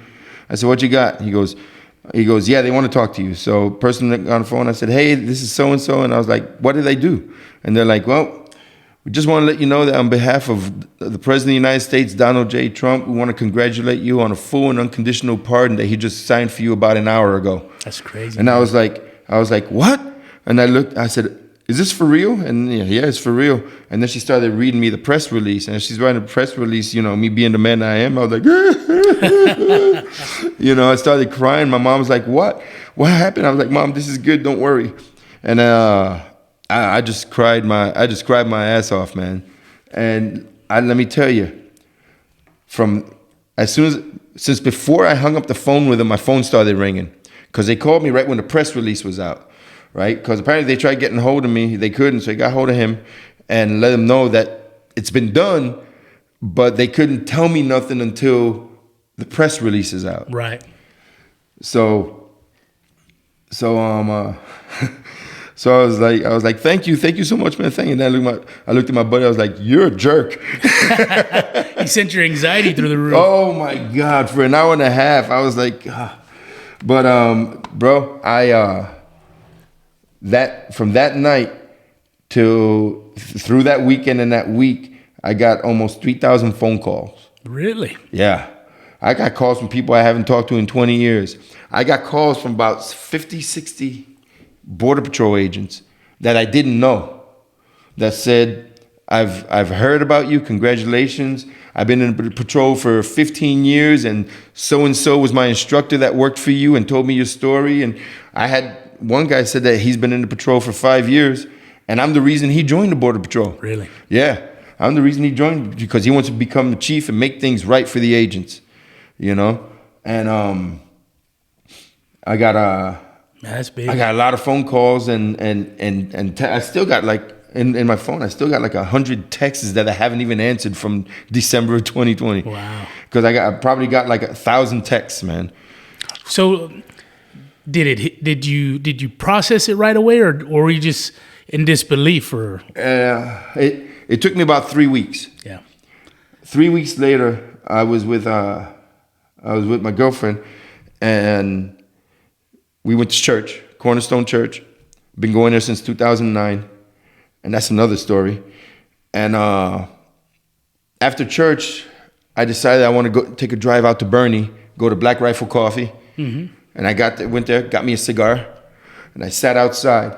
And I made a video of it, and I got a picture. I'll show it to you when we were done. And I was sitting outside smoking a cigarette, and it was a beautiful, beautiful day. And what's today? Today's February 6th. Yeah, it was probably right around a year ago. And I was sitting there smoking a cigar, drinking some coffee in front of Black Rifle in Bernie, watching people go back and forth. And Trump trains, Trump flags, everybody smiling and laughing. And I just started crying again, because for the first time in 20 years, I felt free. Yeah. I felt like I was a free man, didn't have a worry in the world, and I still feel that way. And people don't realize the freedoms that they have. They take a lot of things for granted. And I've been through a lot of stuff in the past year alone. And simple things like my prostate was growing into my bladder. And they found a little bit of cancer in there. And they got it right before it got bad. Ah, good. But man, let me tell you something, man. Urinating blood for a month after that was painful. And just simple things like taking a leak, bro. People take that for granted. I got COVID. I was paralyzed. Simple things like walking, chewing, moving your hands. Yeah. People take that I don't take anything for granted anymore, man. I love that I'm here with you right now. I love that you're here too.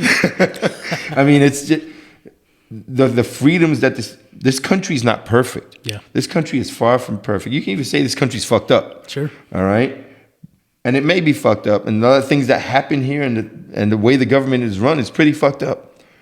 But it's still the best damn country in the world. Try going to other countries and see what's happening. Yeah. Try going to China, Korea, the Middle East, Russia, Ukraine. I mean, the UK. You know all the crap that happens in the UK that we don't hear about? Yeah.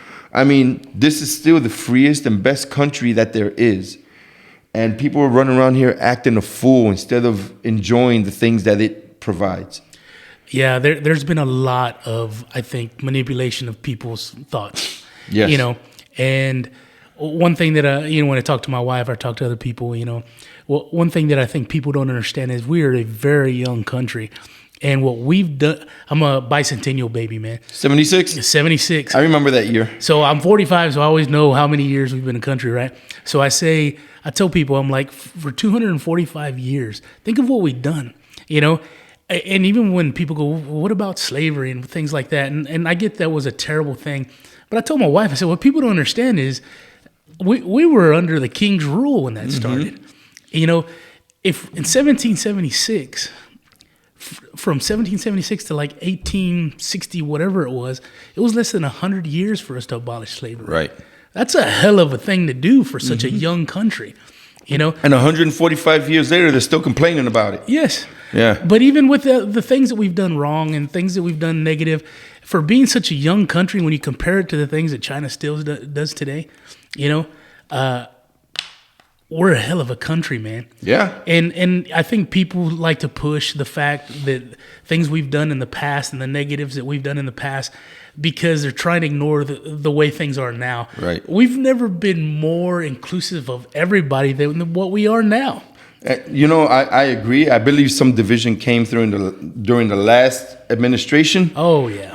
But we were on a great track. Yeah. We were on a great track. But even still, as much as it's been divided since the last administration, that I believe, my opinion, we're still the freest country there is. Oh, yeah.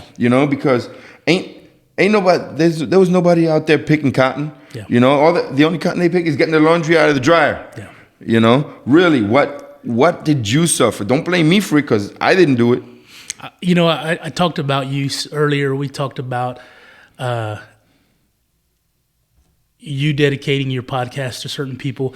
Like, to me, that carries weight. I always hear about how terrible, and you hear it on the news. And granted, I think the things we see in social media and on the news isn't necessarily inducive of what's actually happening throughout the country, right? But I've always felt like, let's use pollution, for example. Mm-hmm. Nobody is going to take care of the planet better than the United States. We're the most watched. Mm-hmm. And it's like, so people sit there and go, okay, well, fracking is polluting X, Y, and Z. But it's like, China is the biggest polluter on the planet. Exactly. You want to talk about gay rights, they throw gays off the roof in the Middle East. Mm-hmm. You want to talk about women's rights, same thing in the Middle East. Yep. It's like, they'll stone them. But people who are, I think, activists, they love to pick the low-hanging fruit. Right. They don't want the hard fight. No, of course not. They want the easy That's thing. too easy. Yeah. Nobody's going to fight you here. Nobody's going to tell you, hey, in the United States, nobody's going to tell you, no, we should still be ugly to women and we should throw gays off the roof. Nobody's going to tell you that here. Right. Go fight that fight where that shit's bad. Exactly. But people don't want to because you got to get too dirty, I guess. Like when I used to do search and rescue, it's like I don't know of any firefighter or anybody that would. When the day comes when a fireman refuses to save a person from a fire because they're black, yellow, gay, straight, or whatever, is the day that this country's done. Yeah. Firemen go into fires, they don't care who's inside. No. Law enforcement, they respond to stuff that like, oh man, that guy's Chinese. Nah, I don't like what China did. I'm not going there. I'm walking out. Right, exactly. I ain't protecting you after what Wuhan did. Yeah. I mean, that's the day that this country's done. But there's other countries that do that. Yeah. There's other countries that look at Canada. Look at Canada right now. Oh, our neighbor, our great country of Canada. The truckers are up there. They raised $10 million. The freaking government's like, nope. That's crazy, right? Yeah, and they force GoFundMe to take the money back. Yeah. Yeah, it's crazy. And people look at that and, people have that weird mentality. We have such a short attention span, but people have that weird mentality where it's not happening to me, so what's the big deal? Right, exactly. And it's like, until it happens to you. Give it time. It's coming. Until it happens to you. It's coming. So I did some research on you a little bit, and I noticed when you got the pardon, you were supposed to meet Trump. Yes. And it was on January 6th. Yes. When they had the protests in the Capitol deal. Right. So you never got to meet him. I did not get to meet him. I got the best alibi. FBI ever comes knocking at my door, they can bite my Puerto Rican ass. All right, because I have the best alibi. I was in the White House. Yeah. Check the records. I was inside the White House. Yeah. Did you get to do any sort of whatever they would typically do for somebody who's pardoned, or was it, hey, we're in lockdown, you guys need No. I was in there. I was with a cabinet member, and we hung out in her office, and I had some friends with me, my buddy Ed that was there, and some other people. Sarah Carter was there with me, and we got into the White House, and she gave us the tour, and before we got there, we were supposed to be there he was supposed to speak at noon, so we got there at 11:30. And they had said, well, he's going to be speaking. You're going to meet him when he comes back. So order lunch. So I got me a cheeseburger, and everybody ordered lunch and stuff. And we got there. The chow was there. And I couldn't eat my burger. I was like, I was in the White House, and I had Harriers in my freaking gut. I was like, I'm not going to eat. I said, I can't eat. But then we took a tour, and we came back to her office. And I was looking at the burger, and I decided I was going to eat it. She goes, oh, you got hungry? I'm like, no. I'm kind of forcing it down. I said, because how many times am I going to have the White House cook me a burger? Oh, it was at the White House kitchen. It was from the White House that's kitchen. cool. Yeah, the White House chef cooked it for me, Chef Rush. Oh, wow. You know? And I was like, I got to eat this. And it was pretty damn good, bro. It was good. It was cold because I had let it sit, but it was delicious. And then we went into the Roosevelt room, and I saw Theodore Roosevelt's Nobel Peace Prize. It was right there. And it was great, man. It was a great experience being in the White House. Went into the press room, took some pictures in there, and walked all around. And then there was somebody that was helping us with the tour, and he brought me down because I kept asking him a question about the White House because the White House burned down a long time ago. So he took me down to the original entrance that was where it was burned. You can still see the char marks and stuff. Oh, really? It's actually the entrance to the kitchen now. Right. It was burned during the Revolutionary War. Right. Yes. Revolutionary Civil. I forgot which one, but yeah. Yeah, it may have been the Civil. Civil War. Right. Yeah. You may be right. And then there's these sliding doors. He goes, "I'll show you something else." And he opened up these sliding doors right next to that entrance, and you can still see the musket ball holes on where the war was at. Really? On the door, yeah. And then he opened up this door, and there's a bunch of huge pots just hanging and stacked up and stuff. He goes, but behind there was some glass. He goes, those are still the original glass from the original White House that didn't get broken. So yeah, Man, so that impressive. glass is over 200 years old. I'm not the greatest history guy, but I'm a history nerd. Yeah. So I mean, to be able to see that. Same here, man. Man, that's impressive. And I was looking at the doorway, and I'm like, Lincoln's walked through here, Truman's walked through here, Roosevelt's walked through here, and that's what I was thinking. Yeah. And I'm like, I go to Cornerstone Church, and they have a wall made from limestone from Jerusalem. Oh, really?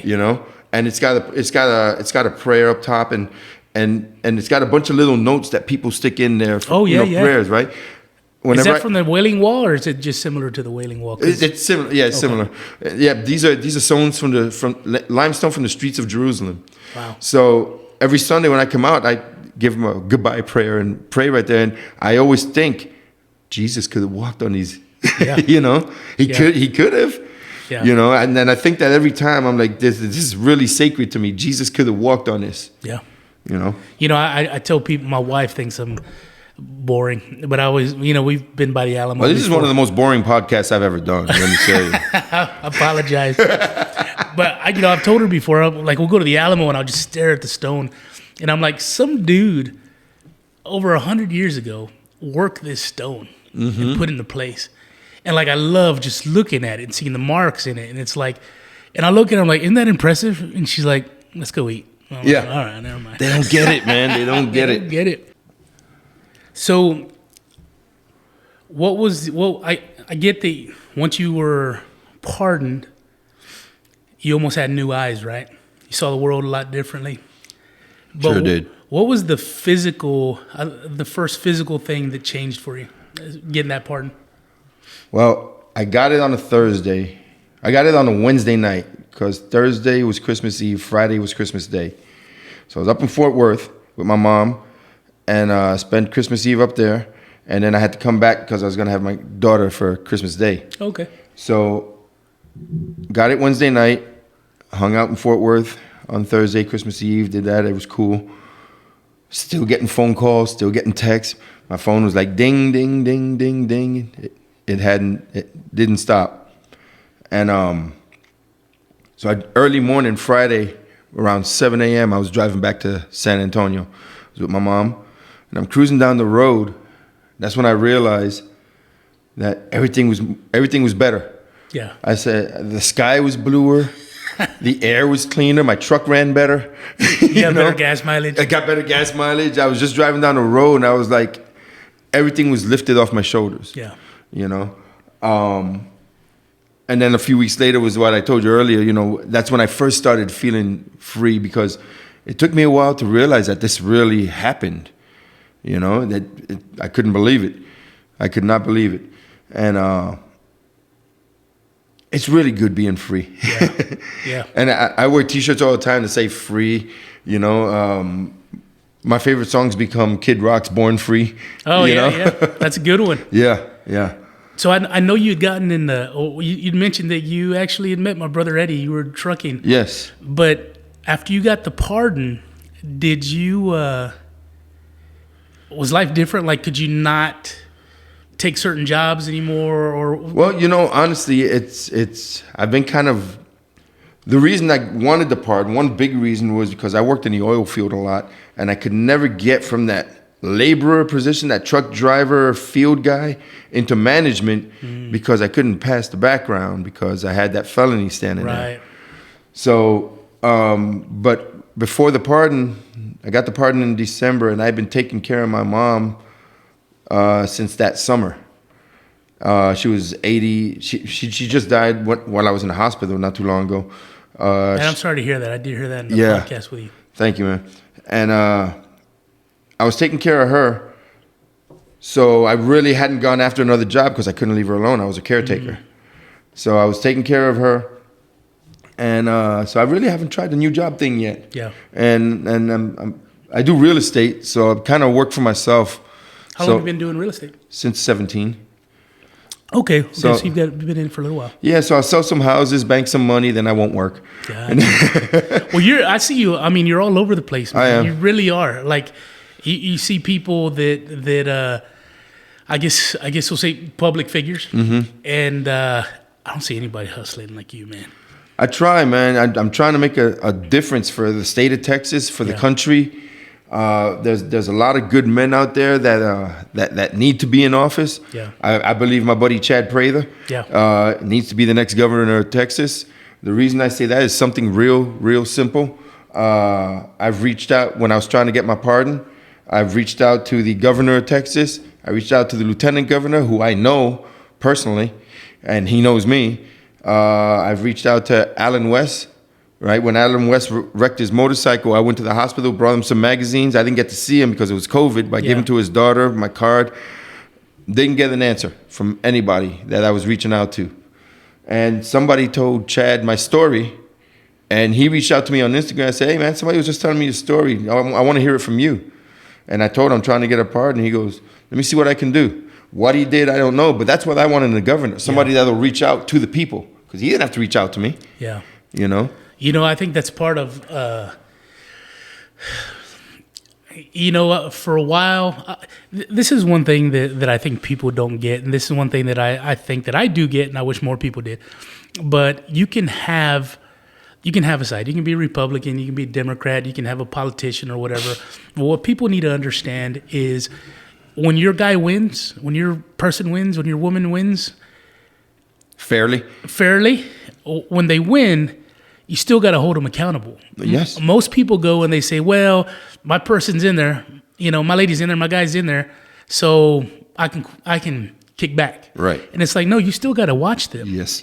And I wouldn't say a fan of Abbott, because I'm not really a fan of too many politicians, but I was like, man, I like Abbott, And so it seems like, I told my wife with COVID, I'm like, I feel like Florida's out Texasing Texas. Yes. And all of a sudden, you got to keep in mind that at a certain point, there's this weird balance, I think, that happens. And then at a certain point, you're like, okay, well, this politician needs to be in there, and they're trying to do their job. Maybe they need a little more time. But then you run into this weird little cutoff where all of a sudden they've been in there too long. Right. And they get comfortable. And they start doing things a little bit differently. Things they want, that not what the people want. Right, and it's not in line with what the people want, and that's when they got to go. I wish they did the same for Congress, you know. But it's like you can't have somebody in there for years and years and years. You need to get rid of. They've got to go, just because they change their policies. They start doing things differently, and all of a sudden, you start to. If you're paying attention, you can see how their priorities have changed. I thought Abbott was a great attorney general, and I thought he was a great governor. And Texans are loyal; they'll stick by until you fuck up. Look how much groceries HEB sold just last Thursday and Friday. Right. But it's like exactly. It's like Abbott. It's like, yeah, Abbott's great until he put the mandates in and starts messing with it. Now everybody's like, fuck Abbott. Yeah, and it happens, man. Mm-hmm. But it's just, after a while, it's kind of like if you're paying attention, if you're half paying attention, you can see how politicians start to do things differently. Right. Like I've even appreciated some of the things Ted Cruz does, and then unappreciated certain things that he does. Right. I get that. I forgot what he did recently where I think he referred to January 16th as an insurgent. He did. Like he did do that. And it was very interesting because he came back and he said, I misspoke. And I forgot who he was talking to. It may have been Tucker Carlson, but Tucker was like... It was Tucker. He was like, I don't believe you because you don't misspeak. Right, exactly. And it's kind of like, even with something like that, can people make mistakes? Absolutely. Can they misspeak? Absolutely. But it's like, it starts to bother you a little bit. Because then you go, man, if these people who have been really staunch in their beliefs are starting to waver a little bit, that's where you start leaving gaps for, and I'm going to say his name, that's where you start leaving gaps for Beto. Yep. Exactly. That guy, and I'll say it, that guy has no business running Texas. But he has no business running, period, for anything. Not even El Paso, man. No kidding.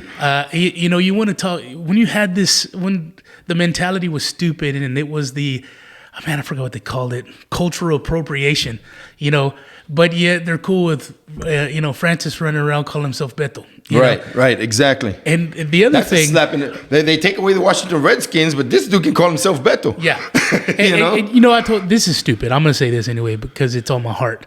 But say it. I told my wife, I said, did you see his political signs when he ran last? They're the friggin' Whataburger ketchup. No, that's if you look at him again, it's the spicy Whataburger. Yeah. It's like this dude doesn't have an original thought, right? I've got a lot of friends that like him, and that's one thing that I run into is like I have friends and family that like these politicians that are obviously not right for us, right? And I don't understand it. And I've got some friends like that too, and I've made it real clear. I said, dude, I love you to death, or whatever. I love you to death. Mm-hmm. We've known you a long time.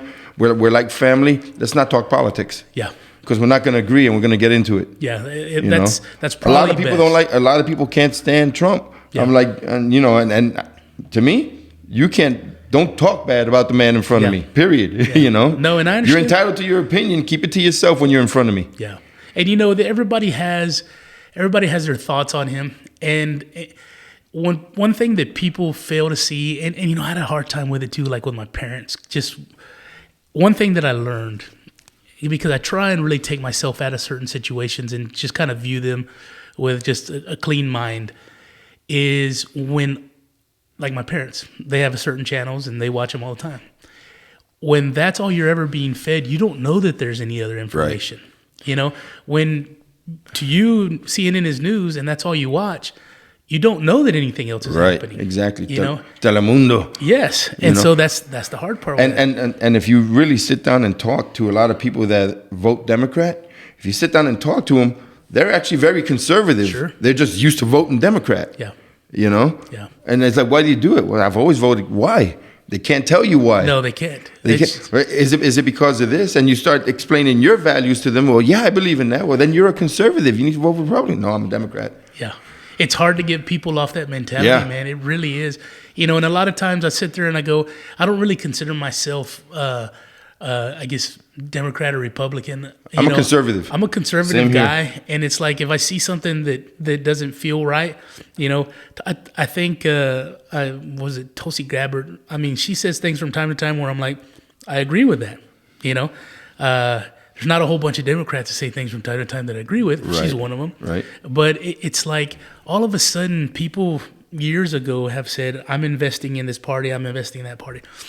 And now today, those parties couldn't be more opposite. They're the Democrat of now is different than the Democrat of, Bill Clinton would have been a moderate conservative or of a moderate Democrat or a conservative right now. Yeah. I never thought I'd say that. They don't exist like the days of Kennedy. Yeah. Right now the Democrat is a Marxist socialist party. Yeah. And that's to me is out to destroy the United States. Yeah. And I don't understand why, because they got to freaking live here. Yeah. I agree. One thing that I noticed in I kind of pick up things and pay attention, and then I start following these threads and getting these rabbit holes. I didn't realize that there was I think there still is a Communist Party in the United States. I think they're located maybe in New York or something. No, but I looked it up. Go figure. I looked it up, and I think it was in the 40s or the 20s when it started. But sure enough, now I'm going to piss some friends off. But I looked up their website, I don't know, maybe a year or two ago during COVID when I was bored. And so I have to find that picture and send it to you, man. I sent it to somebody. But it's literally the verbiage on one of Barack Obama's signs is the exact same verbiage that these Communist Party is carrying down the street. Surprising. And man, people fall asleep, man. We got a short attention span, and it's like I was talking to a friend of mine yesterday. She's super concerned about like the Ukraine stuff, and I've said it before. You know, like you said, America's not perfect, but it benefits the world when we're stronger because we're the only ones who semi keep China in check. Yep. We're the only ones who keep Russia in check. And when we're weak, and sometimes I feel like we're being weakened internally, you know, but when we're weak, everybody suffers. Right. You know, and people don't get that. They've bought the thought that U.S. is the devil, you know, and it's like, we're not the devil, man. We're not. We're in God we trust. What don't you understand? Yeah. We're far from it. And when the United States is stronger, it benefits everybody, man. Exactly. But my big thing is people need to hold even the people they vote for everybody accountable, of course. You know. But Chad, I follow Chad. I like a lot of what he says. And you know, I'm guilty of stuff too. I sit there and go, man, I'm not used to seeing a different governor. Right. You know, but it's like you really have to kind of educate. And that's the problem also is like, you really have to, it takes effort to really get real information. Right. Because you have to go to multiple sources and go, okay, all these different sources are saying X, Y, and Z.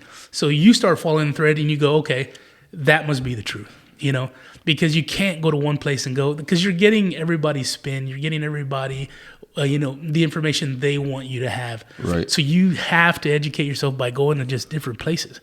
I even go to websites that I know I don't like, just to remind myself that I don't like them. And you've got to. It's checks and balances, man. Yeah. Checks and you got to get both sides, you know. And I do that. I do that a lot. But lately, you know, I've been sticking to what I believe in. Just, you know, recently since this administration, because I don't think that the other side's fair. I don't even want to hear what they have to say right now because I don't believe it. I think right now. But what you're saying is I've done that all the time. You got to go on both sides. It's kind of like I was telling you. I went 18 months under an investigation, never saw an investigator. Yeah. How do you do an investigation and don't get both sides of the story? Yeah. You know, you got to get both sides. You got to do the research. But in the past year, I just got no use for it at all. Yeah. And you know, it's like my buddy Victor Avila is running for Texas land commissioner. Yeah. And I really think he's got a really good shot at it, man. And what is his backstory? I feel like I heard something about him being involved in something. Yes. Wasn't he an agent of some kind? He was an ICE agent, Homeland Security Investigations, detailed to Mexico City.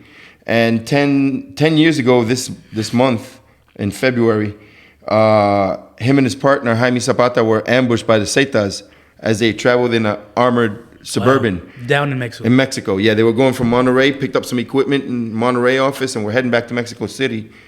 The Zetas ambushed them, ran them off the road, and when they put the vehicle in park, the doors unlocked.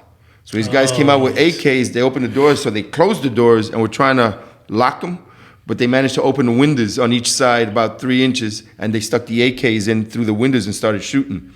So they shot Victor 3 times, once in the side, twice in the leg. And they shot his partner, Jaime Zapata, several times, and he was bleeding out. He managed to put the vehicle in drive, push Jaime's foot, tried to get away. They ran him off again. But this time they were locked in the Suburban, and they put over 150 rounds into the Suburban. Wow. But his partner bled out in the vehicle in the driver's seat next to him. That's crazy. Yeah. So he wrote a book called Agent Under Fire, and he's done some speaking and stuff like that. And now he's running for Texas Land Commissioner because there's George P. Bush gave it up. Oh, okay. Because he's running for AG. Okay. And And he wants to make a lot of changes, man. And there's things that, people telling him, well, it's a go-through office for funds because, man, they distribute the money to the school districts. They control They control millions of acres of land in Texas. And I was with them yesterday, and the state of Texas just sold 140,000 acres down near Laughlin, near Del Rio, Laughlin Air Force Base, to the Chinese. Really? To the CCP. You know what? I had heard that. Yep. And now they're trying to renege on the deal, but it's already sold. Yeah. So what are they planning on undoing down there? So he's like, I'm going to watch that.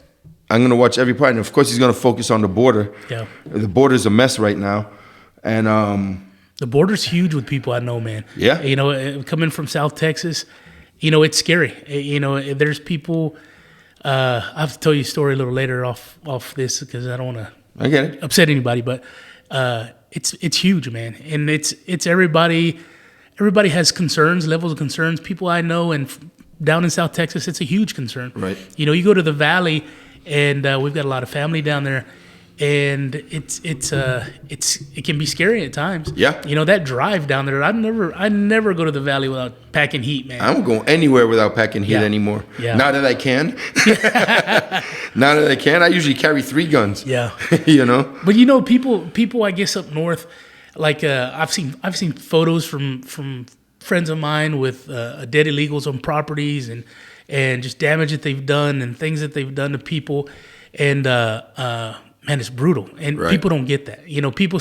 People see the kids on the news, right, and they don't get the other things that happen. The other nastiness that happens. Right.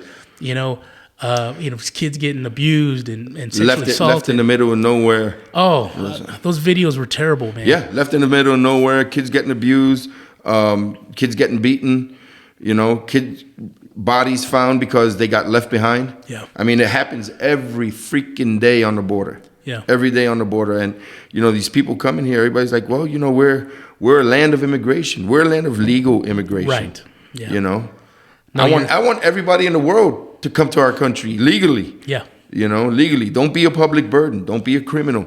Don't abuse, the privileges that we give you. Sure.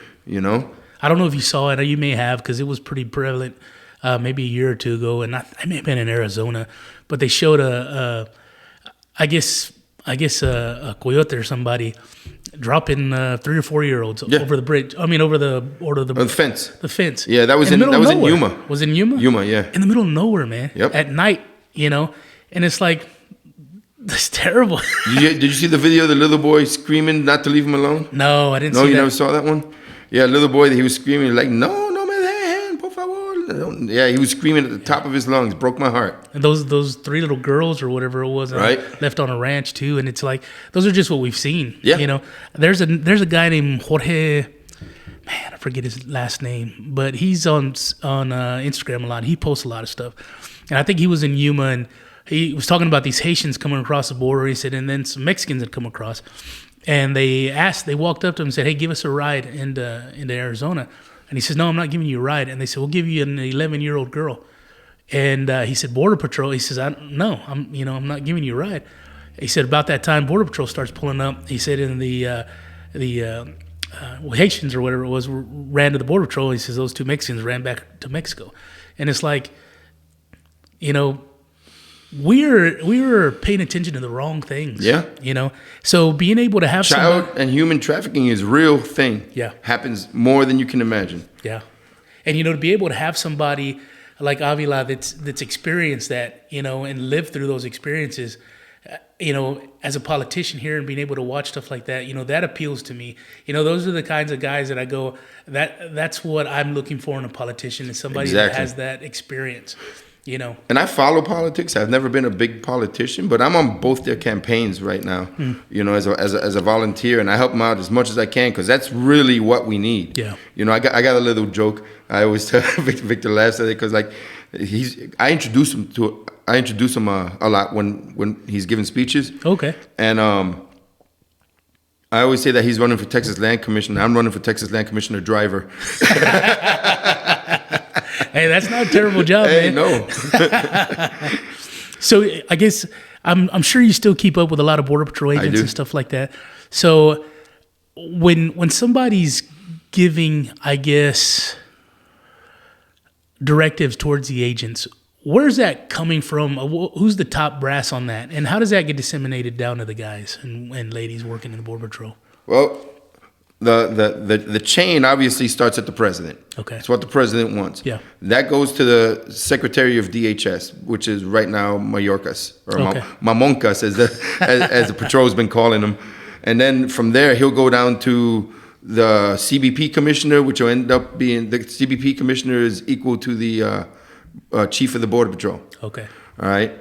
And the chief sends it down the ranks to his chiefs. It's a scale. Okay. But basically, whatever's done in the patrol, I've got friends that are retiring, and they're like, we can't make a decision anymore because we'll get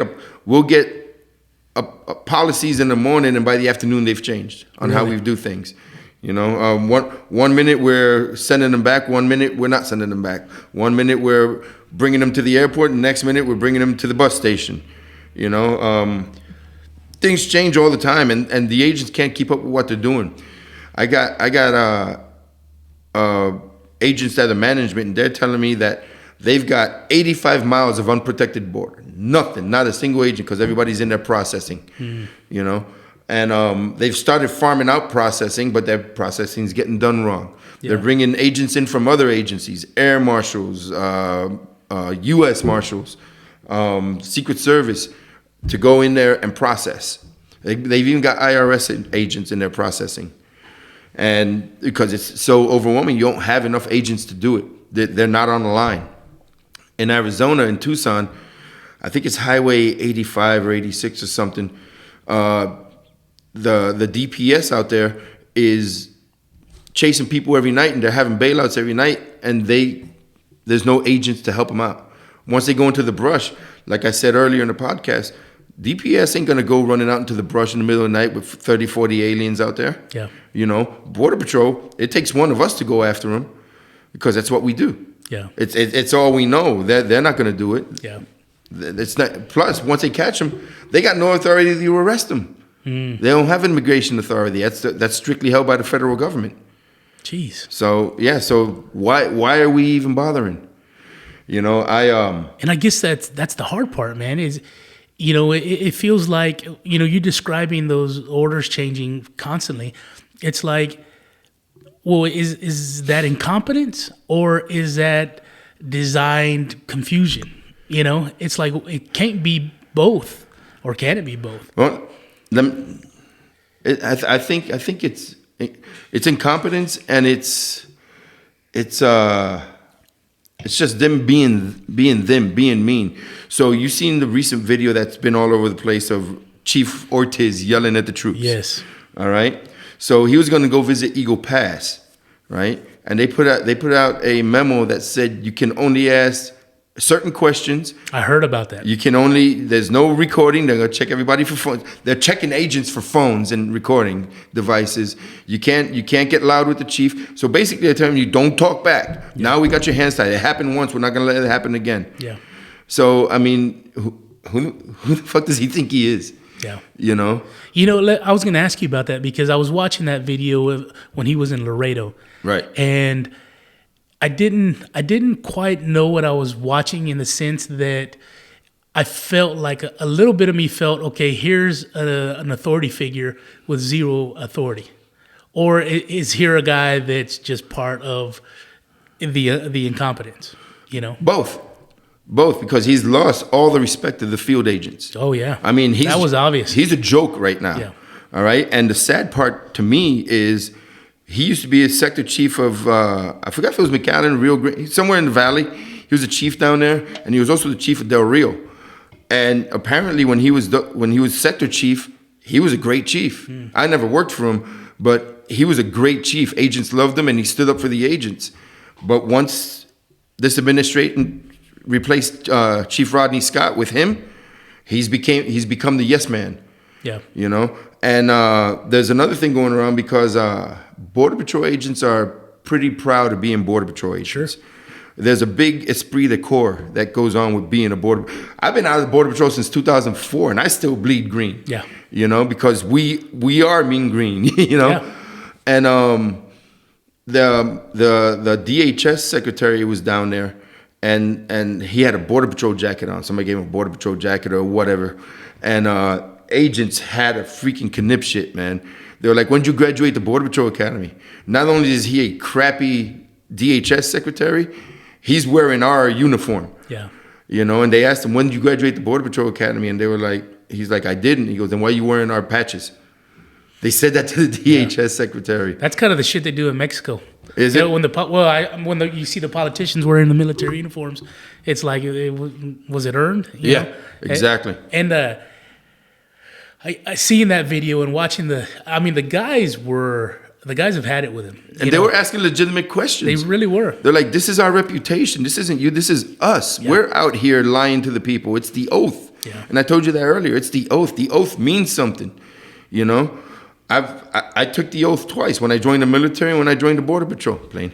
And sorry, bro, I can't get used to seeing. No. It sometimes it get real loud too. So I can't get used to seeing the plane flying into your head, bro. they're literally across the street. So Right. here they're probably maybe 15, 20 feet Yeah. above the ground or something. Yeah, that's what it looks Right like. over the pole. But when I watch that video and I see him and then I see the agents and the frustration that they have, that kind of stuff really bothers me because I don't do that job. Right. But I know that job needs to get done. And when morale is that low that they're speaking up in that manner, I couldn't imagine having to be one of those guys. Right. It's when I was younger and I guess we went into Kuwait and Iraq or whatever we're doing. It always baffled me how the president would ask, I guess, whoever's in charge, whatever general was in charge, how many troops do you need? And he'd say 500,000. And they go, okay, we're going to give you 225,000 because we don't want to look like we're invading. Right. And it's like, wait a second. The guy who's going to be on the ground there just told you what he needs. Right. And you say, no. Yeah. You're in Washington going, no, that looks bad. We're going to send less. My grandmother used to do that to me. Well, I used to say, "Grandma, you got $5 to be like $4. What do you need $3 for? You don't need $2. Here's $1. Bring me a change." She's working you down. Yeah. But even when I guess we're going into like Iraq the second time, it's like we had enough guys to take places, but we couldn't hold places. Right. And it's funny because the same mentality is kind of happening now where, these agents are being told, hey, go in the field, do your job. And they're not allowed to do their job. So what does that do? You turn into the same issue that we have like with crime all over the place right now. You start giving people who are doing wrong, you're kind of like giving them a wink and a nod, a green light to go act stupid and do what you want because we're not going to do anything to you. As a matter of fact, we're going to take you and we're going to fly you places or move you places. It's bananas, What man. do you owe these people? Yeah. I mean, don't get me wrong. Like I said, I want to see everybody live here legally. I don't want to see my country being polluted because that's what it's being doing. It's being polluted and diluted. Yeah. With people that we don't even know. We don't even know if they have criminal records. We don't know if they're rapists. We don't know if they're child molesters. I mean, I'm not saying all of them are, but I know that they're in there. And I've been to Haiti. I know what Haiti's all about. It ain't exactly like they're coming from, from Puerto Plata, you know what I mean? They're not coming from a little slice of heaven. They're coming from a place that's got some of the worst problems in the world, a third world country. I mean, it's like bringing people here from a war zone. And not only is all that happening, we're being told something else is happening. Right. I was telling you about that guy on Instagram, Jorge. I'll have to find his name and give it to you, but he was over in Mexico, and I guess they weren't letting him film anymore on the U.S. side, so he'd gone to the Mexico side. And I remember us being told on the news that because I was baffled. I was like, how are people in Haiti getting to Del Rio? Well, on the Mexico side, when he went to the Mexico side, there were all these Haitian IDs from Chile. Right. They weren't coming from Haiti. No, they're not. They were coming from Chile. Chile, Peru, South America. Yeah. Because they've already left and they were allowed to go there. Mm-hmm. But the thing is, if they get caught with those IDs, they can't get asylum because they've already established asylum somewhere else. Yes. Right? So there's no problem in Chile. Then you're not being abused there. Yeah. Or Peru. That's your home now. Yeah. You can't defect over here from over there. And that's why they're finding them. And that's the thing nobody's saying on the news. because it makes sense. Yes, and like we talked about earlier, with like when my parents, when they're watching certain news, and other people that I know, when they're watching they're not being told these things. Right. Like I said, you literally have to do the legwork to get the actual information. That's crazy. And sometimes that's on Instagram. Unfortunately. Yes. Yeah, I know, right? That's scary. It really is. We got to go on Instagram to get the truth. It really is because, and I think, you see, I think I was watching something and they were saying how Joe Rogan had 11 million viewers per episode. And I think CNN had like 85,000 or 850,000 or something like that. It's like that should tell you something, right? That should tell Joe I'd love to get 11 million people listening to my podcast. You imagine that? Man, I'll take the 850,000 from CNN, right? But no, right now I got like 11 people listening to my podcast. 12, man. Right? I listen to it too, but. So the Border Patrol agents that you're still in contact with, how are they doing? I guess a lot of the guys that I know have been agents since I was an agent or before, so they're senior agents now. So they know how to deal with the crap because they got troops that they're responsible for now. So they're pretty level headed, but they tell me, dude, we're trying our best to keep these guys happy. Because they're miserable. They didn't sign up to make sandwiches. Yeah. They didn't sign up to change diapers. They signed up to protect the nation from invasion, to protect the nation from illegal immigration and terrorism, and to prevent the smuggling of narcotics. That's why they're here, not to make bologna sandwiches and change diapers and be babysitters. Yeah.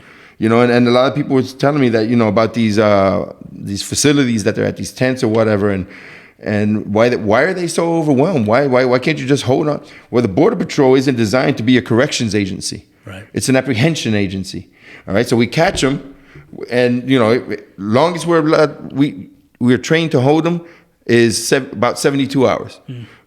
If it's a weekend and they got to wait from Monday till court. Yeah. So we don't have the facilities to hold thousands of people for months at a time. We're not correction. Yeah. It's not our job. It's not our job. So now they're doing a job that they're not supposed to be doing, that it's not in their job description, and there's really no rules on how to do that job.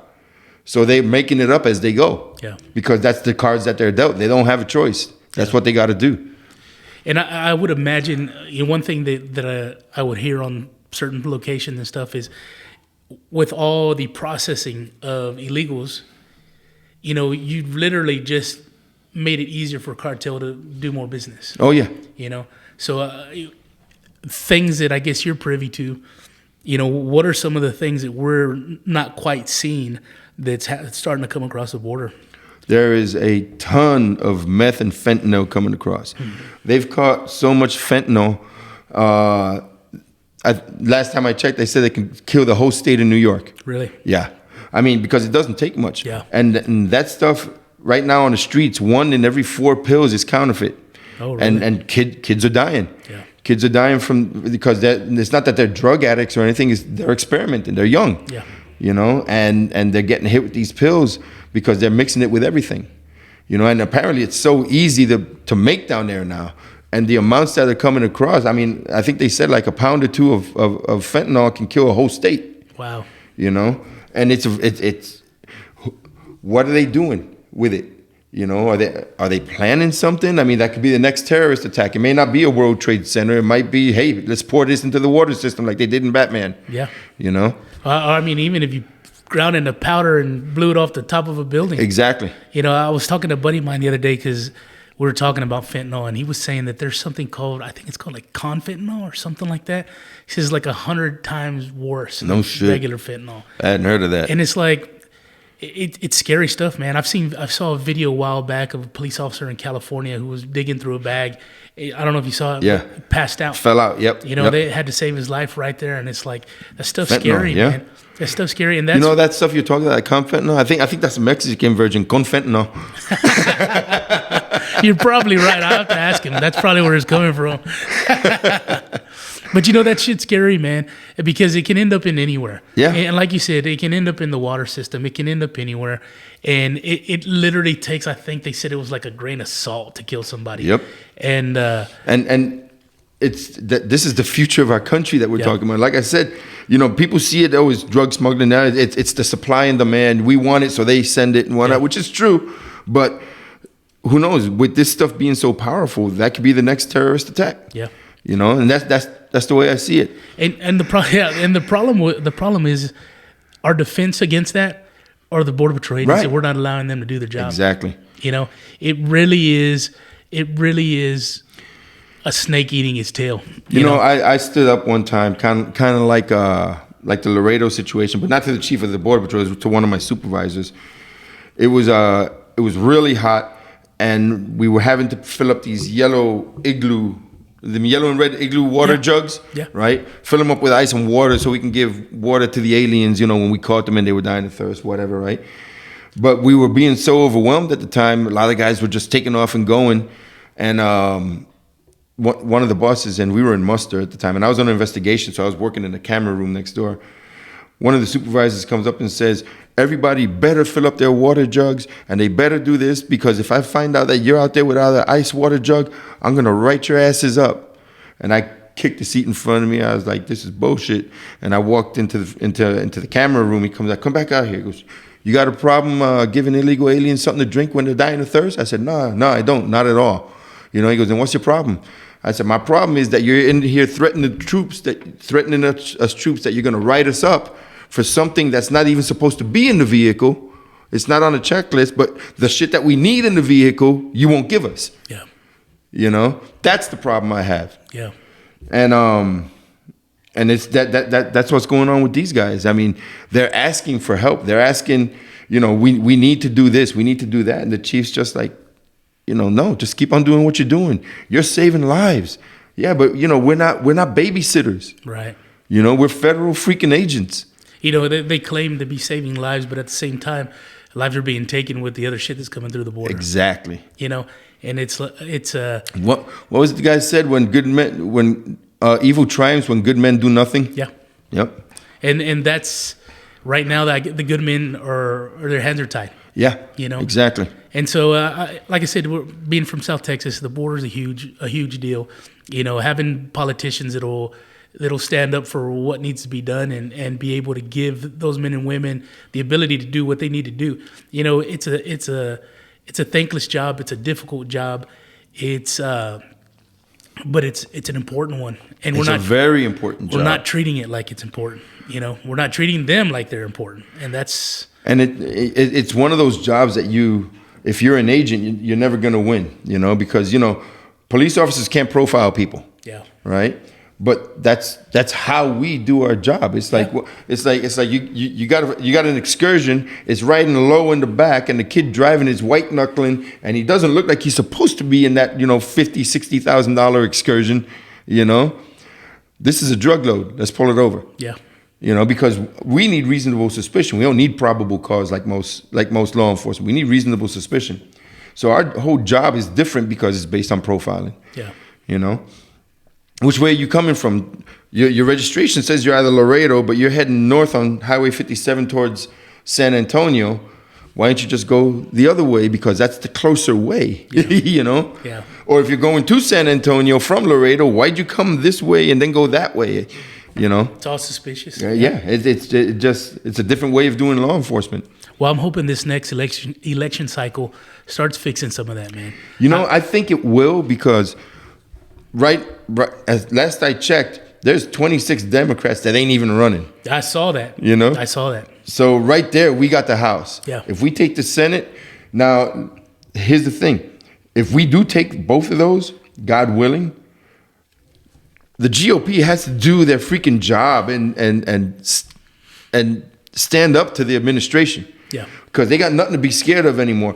Because when Donald Trump was president, there was still those rhinos that were like, well, we don't like Trump. Yeah. And they gave him a hard time. It's like, dude, one thing I got to give the Democratic Party, they stick together. They're in alliance. Yeah. Whether they agree with each other or not, they're for the party. Yeah, they stick together. And they bicker within, but they get the job done. Yeah.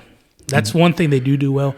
I think it was, and you earlier talking about holding the people you voted for accountable. Right. There was a certain time where it was like the Republicans said, well, hey, we need the House, or hey, we need the Senate, and they got one. And then they said, well, we can't do anything. We need the House and the Senate. And then they got both. And they said, well, we still can't do anything. We need the presidency. We need the presidency. And then they had that for like 2 years. And they didn't do shit. They didn't do anything. Yep. Man. And it wasn't because the president didn't try. No. You know? And that's part of holding those guys accountable. Exactly. See, and then like you said, I mean, I vote Republican because it's the closest to my values. Me too. But I'm a conservative. I don't consider myself a Republican because the Republican Party pisses me off just as much. Yeah. And again, just holding them accountable. And you know what? The next election cycle, if you voted for them last year, then you have to vote for them again. You go vote for a new Republican or whatever you're looking for. But I'll tell you a funny Border Patrol story. Before we move on to some fun stuff I want to talk to you about. But I was working here in San Antonio, and we had to go to Donna. We were doing a project in Donna. And so it was me, my buddy Justin Solis, Mexicano. No way. Yeah. He's real light complected and pretty. I thought you were talking about Justin Solis from Poland. No. And then my buddy Rich was there, a tall, skinny white guy. And so we had rented a car, and we drove down there. I'm driving. We'd go to the job site, we turn around, we're coming back, and we're going through the... Falfurrias. Yes, Falfurrias checkpoint. And so I'm driving, my buddy Justin's in the front seat, my buddy Rich is in the back. And the agent, give him, hey, how you doing? He looks in the car, he looks at me, he looks at my buddy Justin, and he looks at my buddy Rich in the back. And then he looks at me and Justin and goes, you two American citizens? And I go, yeah, all three of us. And so he's like, all right, go ahead. And so we started driving off, and my buddy Justin's like, hey, Rich, turn around, start slamming on the back glass like we kidnapped you or something. I was like, you two Americans? Yeah, all three of us American citizens. Did he stop you? No. He just, they're... Quick story. I had the car coming through my checkpoint, and it was three Mexicanos, two in the front, one in the back, right? I said, you American citizen? Yeah. American citizen? Yeah. The guy in the back, American citizen? He says, yeah. And he goes, bangs on the seat, goes, oh yeah, Juan, you American citizen? And they all started laughing. And I was like, pull over there. And they were like, no, we're just kidding. I said, I'm not. Pull over there. Pull over. We're going to see Juan get out there. That's hilarious, man. Yep. Well, hey, I wanted to talk to you a little bit about your love of guns, man. I saw some posting. So not to put your business out there, but what do you conceal carry? What is your go-to? Well, like I said, usually when I run around town or whatever, I usually have at least two guns with me. Okay. So I got a Glock 43X. That's usually my main EDC. Always got it on me, and my backup, which I usually have in the truck, is a Glock 19X. Okay. And that's this guy right here. What is the X for on the 19? I know is it for extra ammo? No, it's I don't know what the X actually stands for. I think it's extra long because the 43X and the 19X are both the short frame, the short slides with the longer frame. So the 19X is actually a Glock 19 with a 17 frame. Okay. So it's a shorter slide with you get your full hand on there. Okay, I get you. Like with the 19, your pinky falls off. Yeah. So yeah. So that's what it is. I extra long. I don't know. A little extra. Because I know the 43X, the 43 was 7 rounds, right? Or 6, something like that. Yeah. And now it's like 10. 10. Yep, but 10 and 1. You can get the, I guess there's some company that makes them 15, right? Yeah, SV Tactical. There you go. Yeah, I got a couple of those. Okay. But I've always been a Glock guy. I love my Glocks. I've got like 8 of them now. And man, when I didn't shoot for almost 20 years. Oh, really? Well, yeah. I didn't shoot for almost 20 years, and I shot before I joined the military up in New York. They let you have a gun in New York? On Long Island. Okay. Yeah, on Long Island. I'll show you something here that you won't see. I still got a picture of my New York State carry permit. Oh, really? Not New York City. New York City won't give you one. Yeah. So New York City's fucked up, right? Because New York City is obviously part of New York State, right? But New York City is 5 boroughs. It's 5 counties. Mm-hmm. They call them boroughs. It's 5 counties. You got Brooklyn, Queens, Manhattan, the Bronx, and Staten Island. See, I know that because of the Beastie Boys, but go ahead. Right. So Brooklyn is Kings County. Queens is Queens County. Manhattan is New York County. Bronx is Bronx County, and Staten Island is Richmond County. It's 5 counties. They call them boroughs, but they've only got one mayor, one police department, one fire department. It's all New York City. Okay. It's 5 counties. That's one city. That's massive. Right. Yeah. So then you have New York State, which is upstate, right? Anything north of the Bronx is upstate. Okay. Right? Like Yonkers is just like across the street from the Bronx, but it's upstate. It's not part of the city. Okay. And then you got Long Island, right? So during my Coast Guard years, I lived on Long Island, got a New York State permit, right? They gave it to me. Carry permit, shooting, everything, target shooting, because there's 3 permits, carry, hunting, and target. Yeah. So you can go to the range, you can go hunting, or you can carry. And I had all 3. So, but if you have a New York State permit, you can't carry in New York City. But if you have a New York City permit, if you manage to get one, you can carry all over New York State. New York State recognizes New York City. New York City doesn't recognize any permit but New York City. Wow. Yeah. So it's kind of messed up. But I'd like to see the names on the list of the people who have guns in New York City. there's not that many. Yeah. There's not that many They at all. probably have a lot of money. Oh yeah, yeah, and that would be the whole reason is money. Yeah. Is because they can pay for it because it costs a fortune. I bet. And obviously they're in a business where they can be kidnapped or whatnot. I mean, there are pistol holders and licensed to carry holders in New York City, but very, very few for the amount of people that are there. Yeah. I think actually the amount is like 850 people are authorized to carry guns in New York That's City it? out of like 7 million. That's crazy. Yeah. Man, that's crazy. But New York State's different. New York State lets you shoot. Yeah. I mean, there's still a lot of restrictions, but they issue more permits. It's funny that you say that, but I'd like to see. I mean, I wish there was some way to know how many guns are in New York City. I mean, I'm sure it's through the roof. I mean, But- like illegal guns or There has to. They're yeah. They're all illegal, right? Yep. If you don't have the permit. Exactly. So that's crazy, Yeah. man. That's crazy. But I didn't shoot for a long time, and after being like, on in the border patrol and in the military for almost 16 years combined, when they took away my freaking guns, I was like, what do I do now?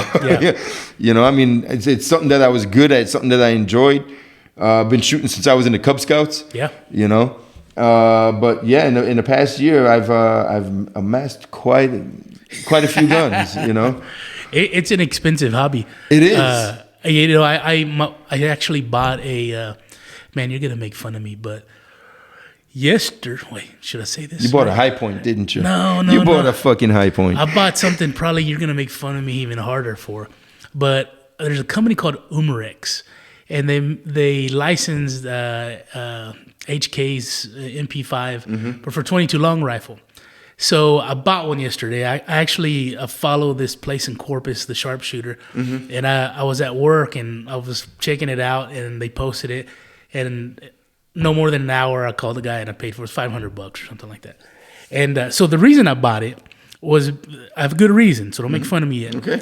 So the reason I bought it was because there's no better gun and ammo salesman than a Democrat politician. True that. So Trump's going out, Biden's coming in. I was like, the way things were, 2022, I told people, was a great experience for everybody because it showed how shitty the world can get, but on a small scale. Right? And so even with the burning of the cities and the cops not being able to do their job because the politicians aren't letting them. So I said, I need a 6-hour MPX. So I called all over the place.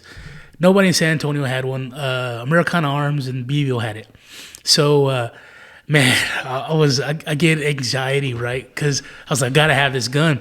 So I call them, and they're like, yeah, we have 2. We have one in 300 blackout. We have one in 9mm. I said, okay. I get out of work. It was a Friday. I said, I get out of work 11:30. I'm heading that way. And so I get out of work, and I haul ass down to Beeville. I get there, and I walk in the range, and there's 2 groups of people. There's a guy and his girlfriend, and he's holding the gun, looking at it, and it's just one because I wanted the 9mm. And I was like, man, don't buy that damn gun. And so he looks at it for a little while, and he puts it down. I said, okay. So the lady walks up there, and she grabs it. And it was collapsed already because it's got the slide stock. And she didn't know what it was. I was like, she's not going to buy it. She's just looking at it because it looks scary. So she puts it back. As soon as she put it back, I grabbed it. And I told the guy, I'll take it. So I love. It's so much fun to shoot. Right. And so I put a little. I'm on a budget, man. So I put a Romeo 5 on everything for the most part. They're pretty reliable. I like them. They're not too expensive. So I put that together, and I've been using that a lot at the range and messing around. Love it. But 9mm is kind of pricey. Right. So then finally I was like, you know what? I need a 20. Well, actually, my dad went in 22. So I went online looking for my dad, and I found a gun for me. So I'm hoping, just for screwing around, this is going to be a nice little 22. It is, dude. I love 22. Yeah. I got a Ruger 1022 takedown. Oh yeah, one yeah, that splits apart. Bo has one. Yeah. Yeah. And that's actually, I bought it for my daughter. Oh, okay. So, okay. But I shoot it more than she does. And but dude, one problem I have is the past 3 times I've taken it with me to shoot, I forget the damn magazine. Oh, yes. Because it looks like a bolt action rifle. Yeah. And I keep forgetting that it has a magazine. So, but let me see if I can. Man, I need to show you that. But I like the 22. So you said this thing looks like a MP5? Yeah. Is it with the MP5 with the silencer on it? Well, it's a faux suppressor. It's not a real suppressor. Right, but the barrel looks like a suppressor. Yes. So I have a buddy of mine that bought that same gun. He hates it. Does he hate it? No. Oh, that's nice. I like that. And So he cut the barrel.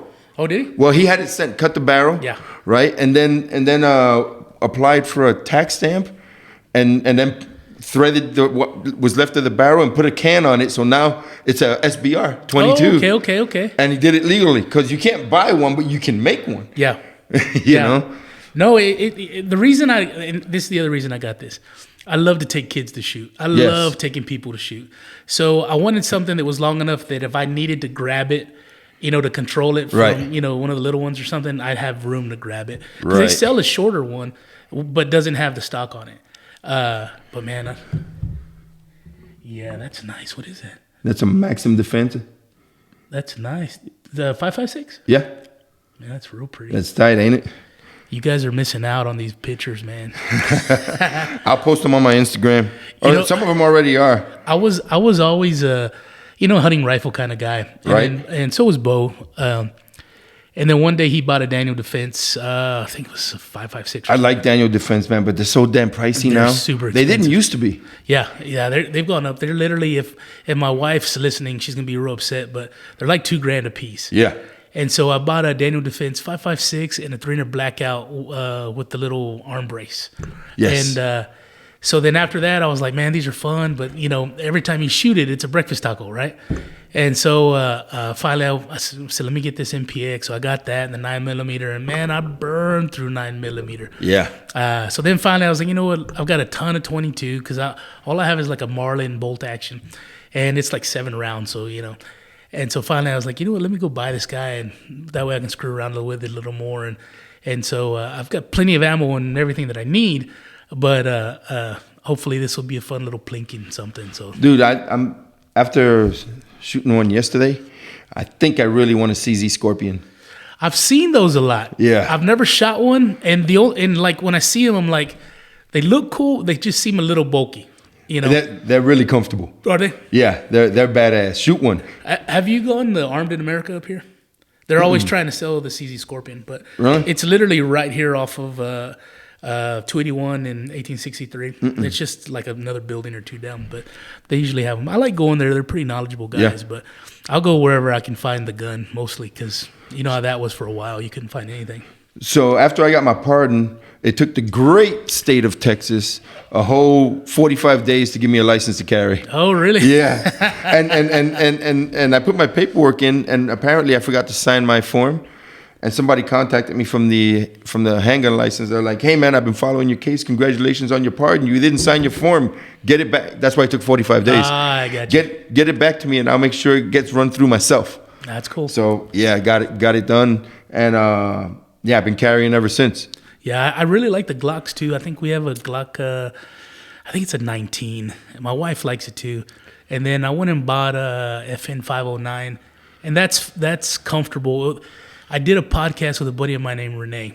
Renee is he's a good dude, and he's been through some stuff, man. But Renee was in Houston with his wife, and this guy came up to them to rob them, and him and Renee had a shootout.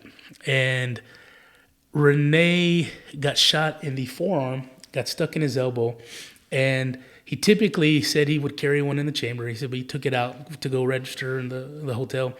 But he didn't, when he came back, it was still, there wasn't one in the barrel. So when the guy shot him, he couldn't chamber his gun. So he had to do it on his thigh.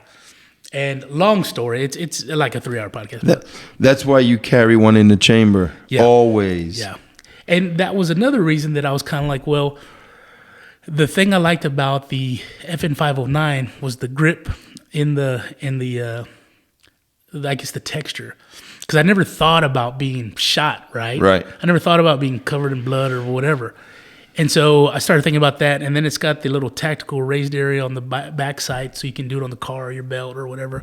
So it really made me start rethinking what I want to carry, And so a real interesting story. He ended up getting He ended up getting shot in the femoral in his thigh. And man, the guy's had problems for like 5 years. He's got surgery all the time. Like when Renee goes to the hospital, it's because he's almost dying. Right. That's most of us. His I guess the piece of plastic they put in actually came apart from his femoral recently, and it just shot off, busted off. He sent me a picture. I have to find it, but so he's been dealing with it for a long time. But it really made me start thinking, okay, well, what do I want to carry? And because I never thought about that. I never thought about, not being able to use an arm or being bloody and stuff. So those are all things that you don't want to think about, but you need to consider. Exactly. When you're thinking about that kind of and stuff. when I go to classes and I train, I always, train one-handed in case I got to reload and stuff like that. I train a lot with Chris Peranto. Okay. Tanto. Yeah. Yeah, so I help him with classes and take his classes for the past year. And dude, he puts you through every scenario there is, He's got a buddy of his who's really good handgun instructor named Ben Morgan. They're both former Rangers. And, man, I take as many classes as I can. That's smart. And mind you, I'm good with guns. But I didn't shoot for a long time. I was out of the game for a long time. Yeah. And then I was in it for 6 months, and I was shooting quite a bit, taking classes. Then COVID hit me in August. Oh, yeah. And then I heard your story on COVID. Yeah, dude. You got hit pretty hard. I was in the hospital for 53 days. Jeez. My mom died while I was on a ventilator. Yeah. I mean, I woke up paralyzed. It was bad. Yeah. They trached me. Yeah, I saw that. And since I got out, my hands still shake when I do like fine motor skills. Like when I try to feed myself, when I bring the spoon or fork, I start to shake. Mm-hmm. So when I'm shooting handguns, I'm good, but once I start to focus on that front sight, my hands start to shake. Oh, really? So I still hit what I'm shooting at. I just don't have that tight little group like I want to, but hey, you're still going down. Does it stop when you kind of reset yourself? Yeah, but once I start fine-tuning again, it starts to shake again. It happens to me a lot of times when I'm trying to use the mouse, too. Yeah. When I'm like trying to click on something, and I'm looking at the screen, and I'm trying to get it there, and then all of a sudden it starts going like this. I'm like, son of a... But yeah, I was shooting out with some of the Black Rifle Coffee guys yesterday. Man, we had a blast. But again, I was shaking. Yeah. I'm much better with a rifle now because I can stabilize it. Yeah. But with a handgun, I still start to shake. But I still hit what I'm shooting at. So don't even try it. Don't try it. It was funny because I guarantee you, I will outgun you. There was I guess it was maybe the issue in hey. I saw that. I was looking at that earlier. I didn't notice that now. We got similar watches. Yep. But Biden had mentioned something when he was talking about short barrel rifles or even the one with the brace. And it blew my mind because he said it with such confidence. But he said, you don't need a brace on a gun like that. It only makes it more accurate. Yeah, I heard him say that. And I was like, ain't that the point? So you want a gun to be inaccurate. Right. And you want to hit shit that you're not shooting at. See, and that's a problem with a lot of people that are anti-gun, is they don't know what the hell they're saying. They don't know what the hell they're talking about. They don't know. Buy a shotgun. Buy a shotgun. Yeah, I remember that one too. Yeah. Yeah, but no, it's a lot of fun, man. And I tell people all the time, even friends of mine who don't like guns, I always beg them, please let me take you to the range. Right. Even if you hate it, let me show you how this thing functions. Because you may be in a position one day where you have to take control of this gun. Right. And you need to know how to control it and at least take the ammo out of it, or at least pick it up and move it somewhere without hurting yourself or somebody else. So I even tell, like I said, the ones that hate it, you don't have to shoot after this. I just want you to know how this thing functions, how it feels. And that way, if you're in that position, you have the tools to Exactly. And dude, I just went to my first SHOT Show. Yeah. Dude, that was so great. Although, if you ever get the chance to go to SHOT Show, make sure you got the best shoes in the world. I heard you talking about that. Your feet Dude, my feet were killing me. I was literally like walking on eggshells one time because my heels, and I fractured and sprained my ankles in 2016 in a motorcycle wreck. So my ankles felt like they were going to blow up, and my heels, and to this day, like my both my pinky toes, they're numb still. Oh, really? Yeah, from walking so much. That's crazy. Dude, if you're in one point of SHOT Show and you're trying to get to like the other end of the hall or somewhere, it'll take you 45 minutes. Really? It's that huge. That's crazy. It's that huge, man. And it was all guns. It was great. So what's some of the cool stuff that's coming out that nobody knows about or that aren't so aware of? What's some of the cool stuff you saw? Well, my friends over at 5150 Rifles, they designed a lower and an upper that you no longer have to push the pins through the AR, right? So if you're a veteran and your hands are messed up, or you just like me, I got arthritis, so you just have small hands and can't get those pins through. It works on a cam, so it's kind of like a selector lever. Okay. So you twist the lever and it just comes apart. Oh, really? Yeah. Is there multiple levers or just one? No, just one. Okay. It's like a roller cam. Okay. So you just spin it and it comes apart, and then when you put it back together, it hooks in the front, so it folds. And when you bring the cam around, you tighten it up. It holds it really tight. Man, that's really good because there's a lot of servicemen and women coming back from service and. Yep. They don't have the dexterity or they've got issues, and so something like that is real helpful. Daniel Defense has come out with a lot of good things on their AR. Silencer Co's come out with a lot of good new silencers. I just ordered the Omega 36M. It's my first can. Yeah. So this can covers everything from 22 to 338 Lapua. Okay. And 9mm in handguns. Really? And it's modular, so you can break it down in case it's too long. You can use half of it. It's a little louder, but it still suppresses the sound. Okay. And you can use it on for my first can. I only got 3 calibers, so I was like, that would cover them. Why do I need 3 tax stamps? Yeah. No, for sure. That's pretty smart. And then once I've used that one and I get more familiar with how to work the can and the sounds and stuff, then I'll probably get one from my 5.56, and I'll get one from, get individuals. But I'll have that one with me always in case something goes wrong. I always have that one. Yeah. I can use it on any one of my guns. That's pretty cool. Yeah. I've been contemplating getting a suppressor. And, you should. It's good for you. Well, every time I get enough money to go get one, I buy more ammo. So that's more important. A suppressor ain't gonna do shit without ammo. That's for sure. Yeah, I mean, I could throw it at somebody, but I don't know. Right. That's for sure. But man, SHOT Show was awesome, man. I went out there. I was with the first night. I was with my buddies from Warfighter Tobacco. Okay. Yeah, they were out there for Burbiz. Burbiz is a veteran networking event that happens around the country. They'll be back in San Antonio this summer. Hey, how do you spell that? Do you know? Like bourbon, B-O-U-R. Oh, bourbon. Okay. Right, but it's Burbiz. Okay. B-I-Z, because it's bourbon, because it's a drinking event. Gotcha. And networking, because they have people there, with their businesses and stuff. So you go and you have some drinks and network, and it's a big veteran event. Yeah, that's cool. But it's not strictly for veterans, but mainly it's veteran-owned businesses and veterans that go there. That's cool. So that's a good resource for guys. Yeah, it's awesome. And Black Rifle Coffee usually donates to them and to their causes and stuff. And Grunt Style is another big one. So this time it was in Vegas at the House of Blues. So we went there and we had a good time. I mean, that was great. You hung out with Randy too, Couture, didn't you? Yeah, he was in our booth for 3 hours. He was only supposed to be there for 1. That's cool. So it was cool because I was talking to Randy, and this was the highlight, because when I was younger, I liked, rock stars and, and stuff like that, and actors and whatever. Now, what really excites me are people that actually do things, you know, freaking war heroes, you know, law enforcement officers, people that actually save lives, you know. Yeah. So I'm in our booth and I hear, is that Gary Brugman? And I turn around and it's Sheriff Mark Lamb. Oh yeah, I've seen him on a bunch like, of shows. I like that guy. So I was like, Sheriff, you know. So we hung out, took a picture, and you know, and whatnot. Where's he out of? Pinell County, Arizona. That's right, Pinell County. Yeah, Pinell County, Arizona.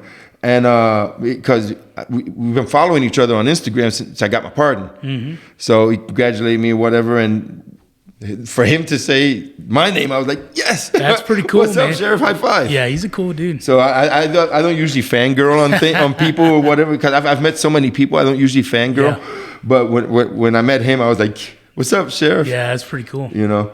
I've only fangirled on two other people, and one was David Johansen. You know who that is? Who's David Johansen? His alter. He was a singer of the New York Dolls back in the 60s. Oh yeah. And he's Buster Poindexter. Okay, yes. And he was also the taxi driver in Bill Murray's Scrooged. Yes. So I've seen him from afar a bunch of times, but. My buddy Sammy Yaffa was actually playing in the New York Dolls, and back in like 2007 or 8, they were playing in Houston, and I actually got to hang out and meet David Johansen. That's pretty cool. And then the other time I fangirl was on Carmine Appice. He's a drummer. He was Rod Stewart's drummer. He played in Blue Mountain. He's got a handlebar mustache and wicked drummer, man, wicked drummer. So I was at a concert and I was backstage, and I was going to talk to somebody. And somebody moved, and when he moved, Carmine was standing right there looking at me, and he saw me. I went, I was like, Carmine, can I get a picture with you? And he's like, only if I can get one with you. Oh, he already knew who you were. No. He didn't. But he saw my expression. Yeah.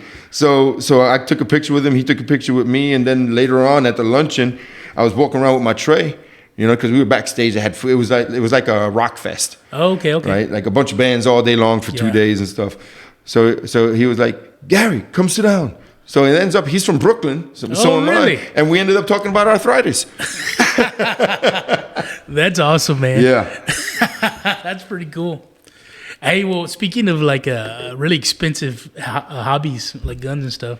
You're a motorcycle guy still, or used to be? No, I still ride. What are you riding? I still got the same bike I've had since I got out of the prison. I got a 04 Super Glide. Super Glide? Yep. Okay. Yep. You know, years ago... It's loud and fast for an old bike. What do you have pipe-wise? Vance and Hines short shots. Okay. We used to ride, me and my siblings used to ride. And I told him about my brother Eddie. He kind of originated, and we kind of all wanted to emulate him. So we kind of eventually got bikes, and we'd ride together, man. That was probably some of the most fun that we had. You know, we got to the point where it was like, well, we'd go do stupid stuff together because we were going to ride motorcycles. Right. You know, right. And it's like, if we were taking a car, we probably wouldn't have gone to hang out. You know, but since we were taking the bikes. Of course. And that's what makes it fun. It was awesome, man. I tell you what, I dropped almost every bike that I had. The first thing I had... Same here. The first thing that I had was a Yamaha Royal Star. Royal Star, yeah. It was a little too tall for me. It was $4,000. My sister was like, you need this bike if you're going to ride with us, blah, blah, blah. So literally, I drove around her block. I went 0.9 mile. And my sister said, make sure you stay in the middle of the road because it dips off into a ditch. Well, I didn't pay attention. That was what I was notorious for. I was notorious for stopping where my feet wouldn't reach. And so I came up to this stop sign, and I stopped. I put my left foot down. My right foot didn't reach. I ended up in the ditch.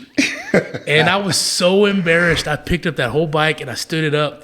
And I didn't ride for 2 weeks because my ribs were killing me because I fell in the ditch. Oh, man. But we got. I did that in Miami one time. You know, like where Tony Montana got into the shootout right in South Beach? Yeah. Mm-hmm. Right, with the Colombians? Yeah.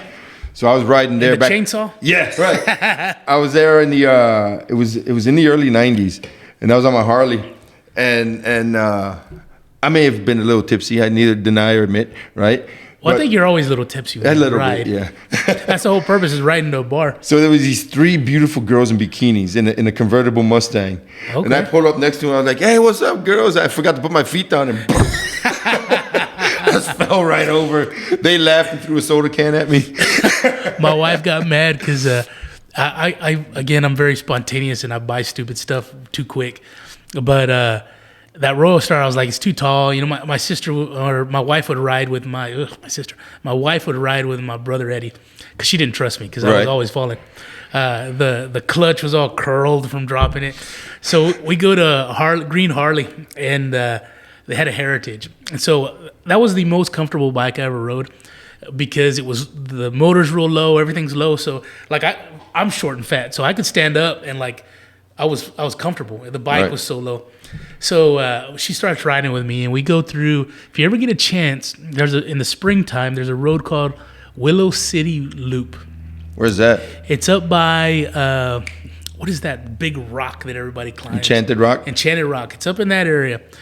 Beautiful. And so it goes through all these ranches, but it's a public road, and the wildflowers are beautiful. You're probably not going faster than 25, 30 See, now that's something to make fun of you for. Well, the wildflowers are beautiful. They were beautiful, man. But this is even worse because you'll make fun of me for this. So it was springtime, so there's water running across 2 spots of the road. My wife's on the back. And you know how you get the little bells and you put them on to keep you safe and stuff. Did somebody give it to you? Yeah. Okay, yeah. good. So Because it doesn't work if you do it for yourself. No. You know nobody's ever given me a bell? Really? Never. Well, you know what? I'm taking care of that, even though I don't ride anymore. But I'm taking care of that. So we had all, bought bells for each other. And my wife is in the back. And we have a video somewhere. I have to find it for you. But we hear ding, ding, ding, ding, ding, ding. And my wife goes, "What is that?" And I was like, "I don't know." And then we hit some like algae where the water's going over the road, and the back tire spins, and we both fly off. And so she falls, and she kind of tore her elbow up a little bit. And the first thing, I just bought that bike, man. First thing I did was I pushed her aside, and I ran to the bike, and I checked the bike out. And you're still married? We're still married. She's kind of stubborn, and so am I. So I looked at that bike, and thank God nothing happened to the bike. She was bleeding on the elbow, but the bike was still good to go. You're such a good husband. You're such a good husband. I hadn't even made the first payment on that thing. But eventually, I started getting carpal tunnel. And so we would go up to the hill country and come down and, through San Marcos, Austin area. And one day she's on the back. We're all riding together, all my siblings. And I'm holding on to the gas, and like my hand goes to sleep. The only thing I can feel is like the inside of my thumb and my index finger. So I told her, I said, I need a new bike with like cruise control. So I ended up getting, the last bike I had was a Street Glide. I forgot what year it was. But I put Vance & Hines Monster Ovals on there with black tips. And man, that bike was beautiful. Yeah. But after a while, my one brother got rid of it. My sister had real bad arthritis, so she got rid of it. And then my brother Eddie still rode. My brother Joe still rides. But, then we lost Eddie. And I tell you what, man, I'd sell my soul to the devil to ride with the 5 of them one more time in the sun. And then I'd steal it back from him. Right. But, man, some of the kick best his ass and throw him in the ditch. Yeah. Some of the best times we had, man, was riding together. So it's a good feeling. It is. I've been riding around here in San Antonio since '98. Yeah. And that's when I got to Texas. And dude, I've ridden with some good people. There's a club called the Iron Pigs. Yeah. And I'm the founder of the club. I started that club. Really? Yeah, I'm the founder. I see them everywhere. Yeah, I'm the founder of that club. It's a law enforcement club. I started it in 2000. Okay. And last thing I ever thought was I was going to be around 21 years later. I'm not a member anymore because it's a law enforcement, firefighter, military club, right? Yeah. And when I started the club, I wrote this rule that we couldn't associate or hang out with felons in the club. Oh, got you. So I kind of fucked myself. Man, that's and they wanted me back since I got my pardon. Yeah. But I want to, but I don't want to be a half-assed member, and I'm just way too busy to dedicate myself to a motorcycle club. And don't get me wrong, I really want to. Yeah. But I just ain't got the time right now, and I don't want to be a half-assed member and be like, dude, the founder doesn't even hang out. So no. Yeah. Right now, whenever they have events, I go, and it's good. So I don't have no commitment, so it's good. But you were talking about Green Harley Davidson. I opened that place. Oh, really? I was working at this Harley when they were opening that one. Yeah. And we had our first Christmas party there right after it opened, because it opened in like October of 06, I think, or something like that. And we had the first Christmas party there. And it was fun because me and the owner, the V-Rods were new back then. You know, they'd been out just for a few years. Yeah, they were different. They were real different. And we were doing burnouts in the V-Rod inside the store. Right? I think the marks are still on the concrete in the store. Really? Yeah, because the rubber embedded into the concrete. Yeah. And then I was on my bike, and I made sure everybody got home, you know. And I lived in San Antonio at the time, so I started coming back. So I come up 46, right?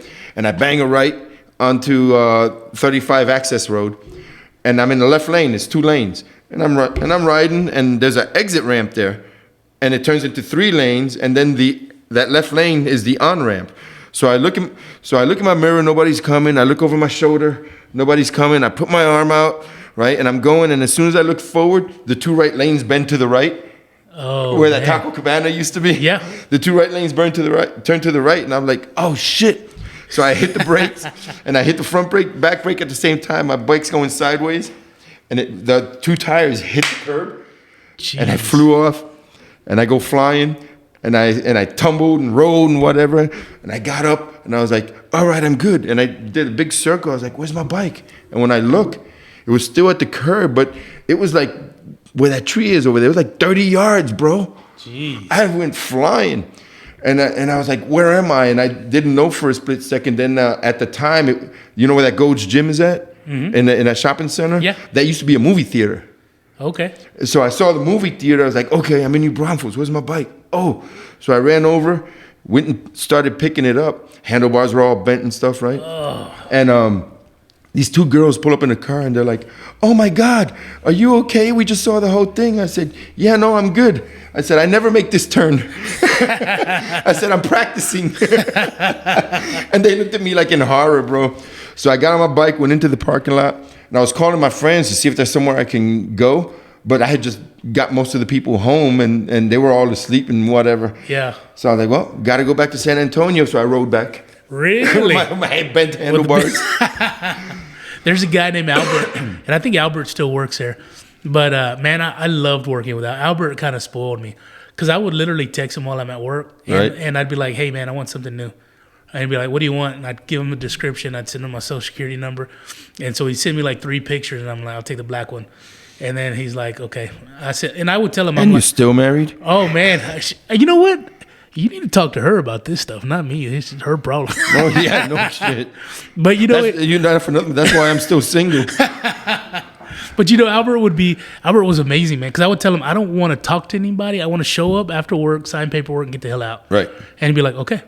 And so I'd call my wife, and I'd be like, hey, even with the gun stuff, but I was like, hey, I need to go home, pick up my helmet, and I need you to drive me to Harley and Green. And she'd be like, oh, fine. So we'd go over there, and sure enough, man, I walk in there, they're like, sign these 5-6 places, sign. Here you go. See you later. Man, I loved it, man. But, you know, that was some of the riding motorcycles for people who don't ride. It's one of those things where it really takes your stress away. Yes. Because you have to focus on what you're doing. And when you're in that position, you don't think about work. You don't think about, you know, bills. You don't think of, I mean, you think about bills because you got to pay for the motorcycle, but or the oil changes. But it's like, it's such a calming experience, you know? It is. So if somebody's ever thinking about riding 2 wheels, I say do it. Do it. Yeah, I mean, there's nothing better in the world, except I got this new thing. It's a little expensive. What is it? So I don't know where I got this from, but I want to buy a ranch. Yeah. Right? I want to buy a ranch, 15, 20 acres. Nothing enormous, nothing small. Yeah. Right? I need 15, 20 acres. That's my goal. I got a motorcycle, but I want a helicopter. You need to talk to my buddy Clay. I do, huh? Did you talk to him No. about that? No. He became a licensed helicopter pilot. I'll have to show you some videos, but he became a licensed helicopter pilot, I'd say about 6 months ago. And he's got a red small helicopter. R-44 probably. Something similar. Robinson, yeah. Yeah, it's a beautiful helicopter. He uses it for doing some ranch work, and he uses it. I'm going to go down and see him. He needs to give me a ride. You know what? He'd probably love to take you, man. For real. I got a friend whose mom, she's fighting cancer. And so he went and picked her up she's a school teacher at the primary, so he flew her over the primary. All the kids were standing in a heart screaming at her, and great video. But yeah, he flies. But his brother-in-law flies too.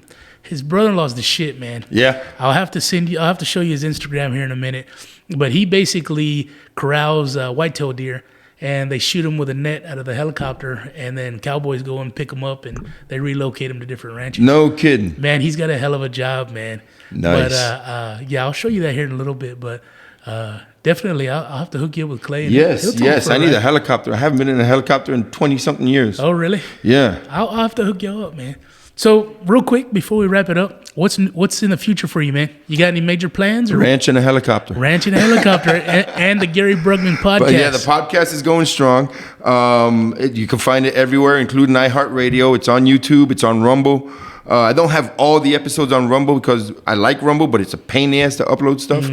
But I'm on Instagram. Follow me on Instagram, Gary.Brugman. Podcast is everywhere. I'm a real estate agent. Go to Gary.Brugman at exprealty.com. If you're looking to buy, sell, or invest in real estate, give me a holler. And big main goals is, man, be happy, live life, and I'm gonna make some money so I can buy a ranch and a helicopter. That's yes, sir. Yes. Well, I tell you what, man, I appreciate your story. I appreciate your time. And, man, I wish you a world of success here in the near future and in the distant future because you deserve it, man. Thanks, brother. I want the best for you. Appreciate it, brother. Thank you, Thanks Gary. for having me, man. Man, thanks for coming. Anytime. I'm 20 minutes down the road, bro. Man, I think we both drove too far because I think we live right next to each other. Exactly. Well, I appreciate you, and thanks, everybody, for listening.